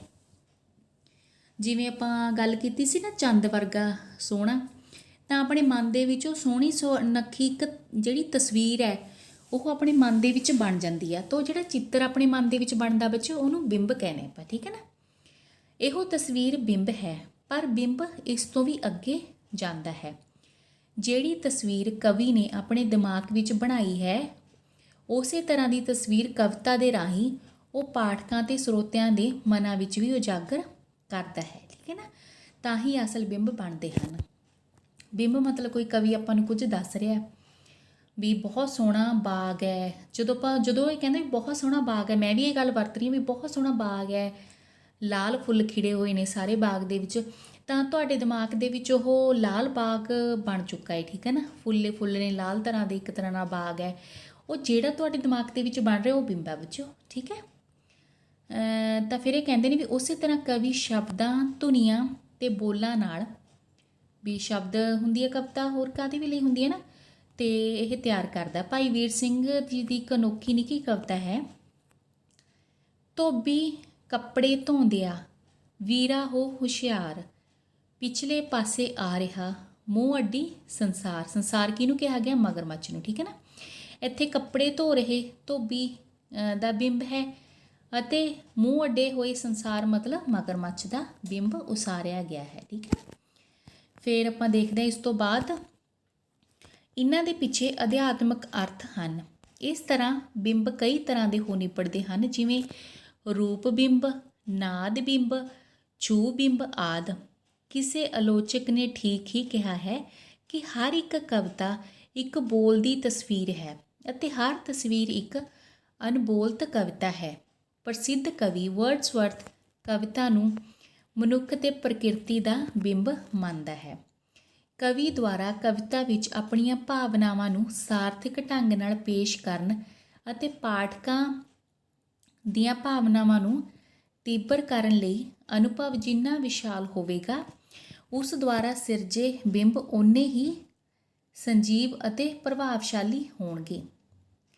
ਇਉਂ ਜਿਹੜਾ ਬਿੰਬ ਸਿਰਜਣ ਦੀ ਸਮਰੱਥਾ ਕਵੀ ਦੇ ਜੀਵਨ ਅਨੁਭਵ ਨਾਲ ਸਿੱਧੇ ਰੂਪ ਵਿੱਚ ਜੁੜੀ ਹੋਈ ਹੁੰਦੀ ਹੈ। ਅੱਗੇ ਆ ਗਏ ਅਲੰਕਾਰ, ਜੋ ਕਵਿਤਾ ਦਾ ਅਗਲਾ ਤੱਤ ਹੈ। ਅਲੰਕਾਰ ਦਾ ਅਰਥ ਹੈ ਗਹਿਣਾ ਜਾਂ ਸਜਾਵਟ। ਅਲੰਕਾਰ ਅਜਿਹੇ ਸ਼ਬਦ ਰੂਪੀ ਗਹਿਣੇ ਹਨ ਜਿਹੜੇ ਕਵਿਤਾ ਦੀ ਸਜਾਵਟ ਕਰਕੇ ਇਸ ਦੇ ਪ੍ਰਭਾਵ ਨੂੰ ਵਧਾਉਂਦੇ ਹਨ। ਕਵਿਤਾ ਵਿੱਚ ਕਈ ਅਲੰਕਾਰਾਂ ਦੀ ਘਾੜਤ ਸ਼ਬਦਾਂ ਰਾਹੀਂ ਕਰਦਾ ਹੈ। ਕਵਿਤਾ ਵਿੱਚ ਕਵੀ ਵਰਨਾਂ, ਧੁਨੀਆਂ, ਸ਼ਬਦਾਂ, ਵਾਕਾਂ ਤੇ ਮੁਹਾਵਰਿਆਂ ਨੂੰ ਅਜਿਹੇ ਢੰਗ ਨਾਲ ਜੜਦਾ ਹੈ, ਰੱਖਦਾ ਹੈ, ਉਹ ਸੋਝ ਪੈਦਾ ਕਰਦੇ ਹਨ। ਇਹ ਚਮਤਕਾਰੀ ਸੋਝ ਹੀ ਅਲੰਕਾਰ ਹਨ। ਅਲੰਕਾਰ ਕੀ ਹੁੰਦੇ ਨੇ ਬੱਚੋ? ਗਹਿਣੇ। ਹੁਣ ਕੋਈ ਵੀ ਸ਼ਬਦ ਹੈ, ਇਹ ਤਾਂ ਨਹੀਂ ਹੈਗਾ ਮੰਨ ਲਓ ਤੁਸੀਂ ਕਵਿਤਾ ਲਿਖਤੀ, ਕਵਿਤਾ ਨੂੰ ਜਾ ਕੇ ਤੁਸੀਂ ਵਾਲੀ ਪਾ ਦੋਗੇ, ਹੈ ਨਾ। ਤਾਂ ਗਹਿਣਾ ਕੀ ਹੋ, ਆਪਾਂ ਸ਼ਬਦ ਜਿਵੇਂ ਆਪਾਂ ਕਹਿੰਦੇ ਵੀ ਜਿਹੜੇ ਬੰਦੇ ਨੇ ਲਿਖਿਆ, ਕਈ ਤੁਹਾਨੂੰ ਸਮਝ ਨਹੀਂ ਆਉਂਦੇ ਜਾਂ ਕਈ ਬਹੁਤ ਸੋਹਣੇ ਸ਼ਬਦ ਲਿਖੇ ਹੁੰਦੇ ਨੇ, ਇਹ ਬੱਚੋ ਅਲੰਕਾਰ ਹੁੰਦੇ ਨੇ। ਸਿੰਪਲ ਜੀ ਵੀ ਸਧਾਰਨ ਗੱਲ ਵੀ ਕਹਿ ਸਕਦਾ ਕਵੀ ਜਾਂ ਜਿਨ੍ਹਾਂ ਨੇ ਵੀ ਲਿਖਿਆ, ਕੋਈ ਵੀ ਲੇਖ ਲਿਖਿਆ ਜੋ ਤੁਸੀਂ ਪੜ੍ਹਦੇ ਹੋ, ਹੈ ਨਾ, ਤਾਂ ਉਹਨਾਂ ਨੂੰ ਜਦੋਂ ਬਣ ਠਣ ਕੇ ਅਗਲਾ ਪੇਸ਼ ਕਰਦਾ ਹੈ, ਦੇਖੋ ਸਮਾਨਾਰਥਕ ਸ਼ਬਦ ਬਹੁਤ ਹੁੰਦੇ ਨੇ, ਇੱਕ ਅਰਥ ਹੁੰਦਾ, ਕਿੰਨੇ ਕਿੰਨੇ ਸ਼ਬਦ ਭੰਡਾਰ ਭਰੇ ਪਏ ਨੇ। ਸੋ ਜਿਹੜੇ ਬੰਦੇ ਨੂੰ ਆਉਂਦੇ ਨੇ ਲਿਖਣਾ ਸ਼ੁਰੂ ਕਰ ਦਿੰਦੇ ਨੇ, ਇਹੀ ਅਲੰਕਾਰ ਹੁੰਦੇ ਨੇ ਵੀ ਕਿੱਥੇ ਕਿਹੜਾ ਕਿਹੜਾ ਸ਼ਬਦ ਉਹਨਾਂ ਨੂੰ ਵਧੀਆ ਲੱਗਣਾ, ਕਿਉਂਕਿ ਕਵਿਤਾ 'ਚ ਸ਼ਬਦ ਹੀ ਹੁੰਦੇ ਨੇ, ਹੋਰ ਤਾਂ ਕੁਛ ਵੀ ਨਹੀਂ। ਕਈ ਵਾਰ ਕਵੀ ਅਜਿਹੀ ਗੱਲ ਕਰਦਾ ਹੈ ਜਿਸ ਦੇ ਅਰਥਾਂ ਵਿੱਚ ਸੋਝ ਪੈਦਾ ਹੁੰਦੀ। ਸੋਝ ਕੀ ਹੁੰਦਾ? ਜਿਹੜੀ ਚੀਜ਼ ਸੋਹਣੀ ਲੱਗਦੀ ਆਪਾਂ ਨੂੰ, ਹੈ ਨਾ। ਤੇ ਮੋਹਨ ਸਿੰਘ ਦੀ ਕਵਿਤਾ ਬੱਚਾ ਇੱਕ ਬੰਦ, ਉਹਨਾਂ ਨੇ ਦੱਸਿਆ ਮੋਹਨ ਸਿੰਘ ਦੀ ਕਵਿਤਾ, ਬੱਚਾ ਜਿਹਾ ਨਾ ਮੇਵਾ ਡਿੱਠਾ, ਠੀਕ ਹੈ, ਬੱਚੇ ਜਿਹਾ ਨਾ ਮੇਵਾ ਡਿੱਠਾ, ਜਿੰਨਾ ਕੱਚਾ ਓਨਾ ਮਿੱਠਾ, ਠੀਕ ਹੈ। ਹੁਣ ਦੇਖੋ ਵੀ ਸਿੰਪਲ ਸਧਾਰਨ ਕਹਿ ਸਕਦੇ ਸੀ, ਬੱਚਾ ਬਹੁਤ ਵਧੀਆ ਹੁੰਦਾ, ਕੋਮਲ ਹੁੰਦਾ, ਤਾਂ ਉਹਨਾਂ ਨੇ ਮੇਵਾ ਸ਼ਬਦ ਵਰਤ ਲਿਆ, ਮਿੱਠਾ, ਡਿੱਠਾ, ਇਹ ਸਾਰਾ ਕੁਝ ਕੀ ਪੈਦਾ ਕਰਦੇ? ਅਲੰਕਾਰ ਹੀ ਪੈਦਾ ਕਰਦੇ, ਠੀਕ ਹੈ। ਆਮ ਤੌਰ 'ਤੇ ਕੱਚੇ ਮੇਵੇ ਮਿੱਠੇ ਨਹੀਂ ਹੁੰਦੇ, ਪਰ ਕਵੀ ਨੇ ਇਸ ਤੋਂ ਉਲਟ ਵਿਰੋਧ ਕੀਤਾ। ਇਸ ਵਿਰੋਧਾਭਾਸ ਅਲੰਕਾਰ ਹੈ ਇਹ ਬੱਚੋ। ਉਪਮਾ, ਰੂਪਕ, ਦ੍ਰਿਸ਼ਟਾਂਤ, ਅਤਕਥਨੀ ਆਦਿ ਹੋਰ ਵੀ ਅਲੰਕਾਰ ਹਨ ਜੋ ਅੱਗੇ ਜਾ ਕੇ ਆਪਾਂ ਪੜ੍ਹਾਂਗੇ, ਠੀਕ ਹੈ। ਅੱਗੇ ਆ ਗਿਆ ਆਪਣਾ ਰਸ। ਰਸ ਕੀ ਹੁੰਦਾ ਬੱਚੋ? ਵੀ ਕਵਿਤਾ ਵਿੱਚ ਰਸ ਇੱਕ ਬਹੁਤ ਜ਼ਰੂਰੀ ਤੱਤ ਹੈ। ਮਨੋਭਾਵਾਂ ਦੇ ਪ੍ਰਸੰਗ ਵਿੱਚ ਅਸੀਂ ਇਹ ਵੇਖਿਆ ਹੈ ਕਿ ਜਦੋਂ ਮਨੋਭਾਵ ਬਹੁਤ ਪਰਿਪੱਕ ਹੋ ਜਾਂਦੇ ਹਨ ਤਾਂ ਰਸ ਦੀ ਦਸ਼ਾ ਤੱਕ ਪਹੁੰਚ ਜਾਂਦੇ ਹਨ। ਸਾਹਿਤ ਵਿੱਚ ਪ੍ਰਗਟ ਭਾਵ ਦਸ਼ਾ ਦੀ ਪਰਿਪੱਕਤਾ ਹੀ ਕੀ ਹੈ? ਰਸ ਹੈ। ਰਸ ਕੀ ਹੁੰਦਾ ਬੱਚੋ? ਰਸ ਦਾ ਮਤਲਬ ਇਹ ਹੁੰਦਾ ਵੀ ਆਪਾਂ ਕਹਿੰਦੇ ਵੀ ਇੱਕ ਰਸ ਮਿਲਣਾ, ਮੰਨ ਲਓ ਹੁਣ ਵੀਰਤਾ ਹੈ, ਠੀਕ ਹੈ। ਕੋਈ ਜਿਹੜੇ ਪਹਿਲਾਂ ਵੱਡੇ ਵੱਡੇ ਯੋਧੇ ਹੁੰਦੇ ਸਨ ਉਹ ਆਪਣੀ ਇਹੋ ਜਿਹੇ ਸ਼ਬਦ ਵਰਤਦੇ ਸਨ ਯੁੱਧ ਲੜਨ ਤੋਂ ਪਹਿਲਾਂ ਵੀ ਜਿੰਨੇ ਵੀ ਲੋਕ ਹੁੰਦੇ ਸਨ ਉਹਨਾਂ ਦੇ ਦਿਲ ਦੇ ਵਿੱਚ ਉਹੀ ਯੁੱਧ ਵਾਲੀ ਭਾਵਨਾ ਆ ਜਾਂਦੀ ਸੀ, ਹੈ ਨਾ, ਵੀ ਤੁਸੀਂ ਬਹਾਦਰੋਂ, ਇੰਨੀ ਬਹਾਦਰੀ ਦੇ ਨਾਲ ਯੁੱਧ ਲੜਦੇ ਸੀ, ਠੀਕ ਹੈ। ਇਸ ਤਰ੍ਹਾਂ ਆਪਾਂ ਕਵਿਤਾਵਾਂ ਪੜ੍ਹਦੇ ਹਾਂ, ਵੀਰ ਰਸੀ ਪੜ੍ਹਦੇ ਹਾਂ ਤਾਂ ਆਪਣੇ ਅੰਦਰ ਉਹ ਚੀਜ਼ ਆ ਜਾਂਦੀ ਹੈ। ਆਪਾਂ ਦੇਖਦੇ ਹਾਂ ਵੀ ਜਦੋਂ ਕੋਈ ਬੰਦੇ ਦੇ ਜਿਹੜੇ ਮਨ ਦੇ ਵਿੱਚ ਕੋਈ ਦੁੱਖ ਵਾਲੀ ਕਵਿਤਾ ਉਹਨੇ ਲਿਖਤੀ, ਹੈ ਨਾ, ਤਾਂ ਆਪਣੇ ਅੰਦਰ ਉਹੀ ਦੁੱਖ ਵਾਲੀ, ਕਰਨਾ ਵਾਲੀ ਜਿਹੜੀ ਭਾਵਨਾ ਇਹੋ ਆ ਜਾਏਗੀ।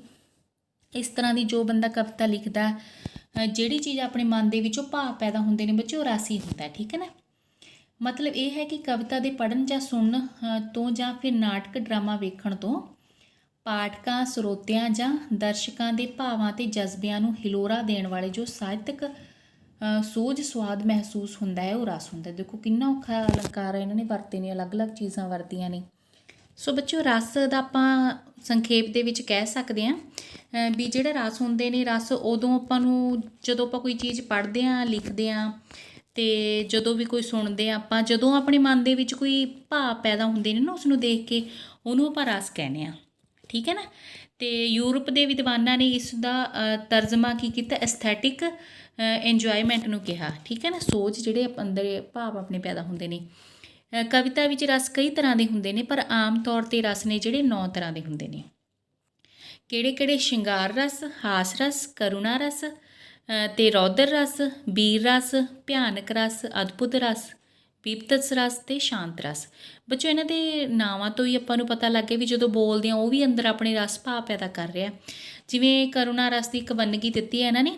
ਕਰੁਣ ਰਸ ਹੁੰਦਾ ਜਿਹੜਾ, ਅੱਜ ਆਖਾਂ ਵਾਰਿਸ ਸ਼ਾਹ ਨੂੰ, ਕਿਤੇ ਕਬਰਾਂ ਵਿੱਚੋਂ ਬੋਲ, ਤੇ ਅੱਜ ਕਿਤਾਬੇ ਇਸ਼ਕ ਦਾ ਕੋਈ ਅਗਲਾ ਵਰਕਾ ਫੋਲ, ਇੱਕ ਰੋਈ ਸੀ ਧੀ ਪੰਜਾਬ ਦੀ, ਤੂੰ ਲਿਖ ਲਿਖ ਮਾਰੇ ਵੈਣ, ਅੱਜ ਲੱਖਾਂ ਧੀਆਂ ਰੋਂਦੀਆਂ ਤੈਨੂੰ ਵਾਰਿਸ ਸ਼ਾਹ ਨੂੰ ਕਹਿਣ, ਵੇ ਦਰਦ ਮੰਦਾ ਦਿਆ ਦਰਦੀਆ, ਉੱਠ ਤੱਕ ਆਪਣਾ ਪੰਜਾਬ, ਅੱਜ ਬੇਲੇ ਲਾਸ਼ਾਂ ਵਿਚੀਆਂ ਤੇ ਲਹੂ ਦੀ ਭਰੀ ਚਨਾਬ। ਸੋ ਆਪਾਂ ਦੇਖਿਆ ਵੀ ਕਰੁਣਾ ਹੁੰਦੀ ਹੈ ਵੀ ਲਹੂ ਦੀ ਭਰੀ ਚਨਾਬ ਹੈ, ਵੀ ਲਾਸ਼ਾਂ ਬਹੁਤ ਫੈਲੀਆਂ ਹੋਈਆਂ ਨੇ, ਧੀ ਰੋ ਰਹੀ ਹੈ, ਹੈ ਨਾ, ਵੀ ਇਸ ਤਰ੍ਹਾਂ ਸਾਰੇ ਤੈਨੂੰ ਕਹਿ ਰਹੇ ਨੇ। ਅਤੇ ਇੱਕ ਆਪਾਂ ਬਿਰਹੋ ਦਾ ਜਿਹੜਾ ਸ਼ਿੰਗਾਰ ਰਸ ਹੈ ਉਸ ਦੀ ਵੰਨਗੀ ਦੇਖਦੇ ਹਾਂ।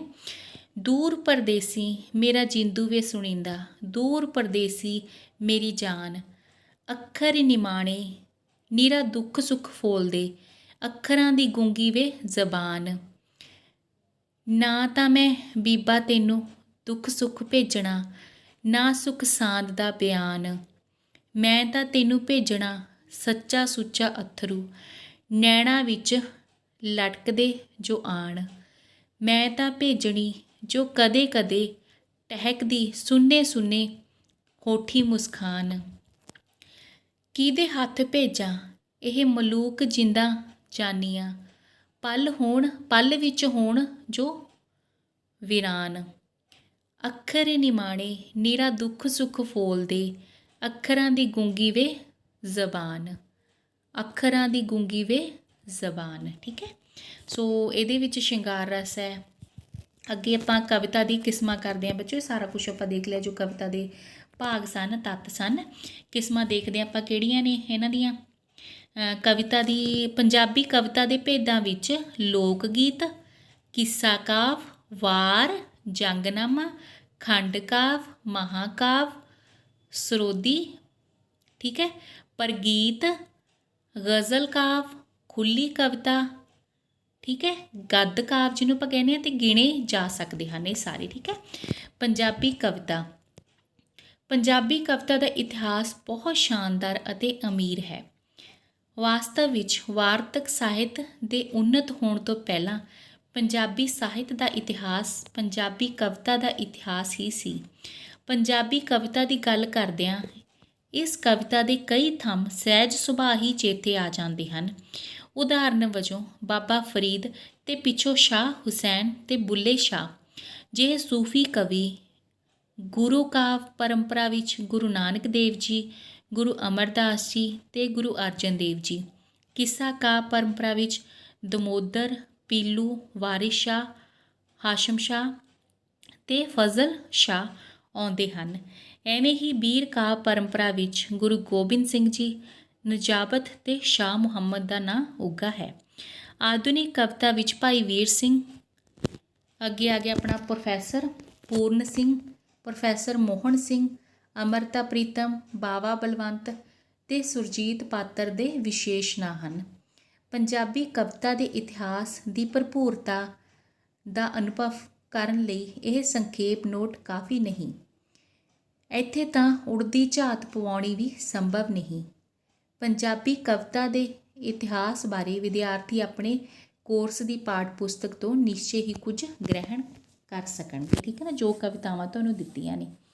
ਸੋ ਬੱਚਿਓ, ਇਹ ਸੀ ਕਵਿਤਾ, ਵਿਸਥਾਰ ਨਾਲ ਤੁਹਾਨੂੰ ਸਮਝਾਈ ਹੈ, ਉਸਦੇ ਭਾਗ ਦੱਸੇ ਨੇ, ਕਵਿਤਾ ਕਿੰਨੇ ਤਰ੍ਹਾਂ ਦੀਆਂ ਨੇ ਉਹ ਦੱਸਿਆ, ਅਤੇ ਇਹਨਾਂ ਦੇ ਵਿੱਚੋਂ ਹੀ ਪ੍ਰਸ਼ਨ ਆਉਣਗੇ, ਤੁਹਾਨੂੰ ਕਿਸੇ ਵੀ ਤਰ੍ਹਾਂ ਦੇ ਪ੍ਰਸ਼ਨ ਪੁੱਛੇ ਜਾ ਸਕਦੇ ਨੇ। ਠੀਕ ਹੈ ਨਾ ਬੱਚਿਓ। ਅਤੇ ਕਵਿਤਾ ਦੇ ਵਿੱਚ ਜਿਹੜੀਆਂ ਪਰਿਭਾਸ਼ਾਵਾਂ ਆਈਆਂ ਨੇ, ਠੀਕ ਹੈ ਨਾ, ਵੀ ਜਿਵੇਂ ਰੂਹਾਂ ਦੀ ਬੋਲੀ ਕਿਸ ਨੇ ਕਿਹਾ, ਠੀਕ ਹੈ, ਵਰਡਸਵਰਥ ਨੇ ਕੀ ਕਿਹਾ, ਇਹ ਸਾਰੀਆਂ ਚੀਜ਼ਾਂ ਨੂੰ ਤੁਸੀਂ ਬੜੇ ਹੀ ਗੌਰ ਨਾਲ ਸੁਣਨਾ। ਇਹਨਾਂ ਤੋਂ ਹੀ ਪ੍ਰਸ਼ਨ ਬਣਨਗੇ ਤੁਹਾਨੂੰ। ਠੀਕ ਹੈ, ਸੁਣਨ ਅਤੇ ਸਮਝਣ ਲਈ ਤੁਹਾਡਾ ਬਹੁਤ ਬਹੁਤ ਧੰਨਵਾਦ ਬੱਚਿਓ।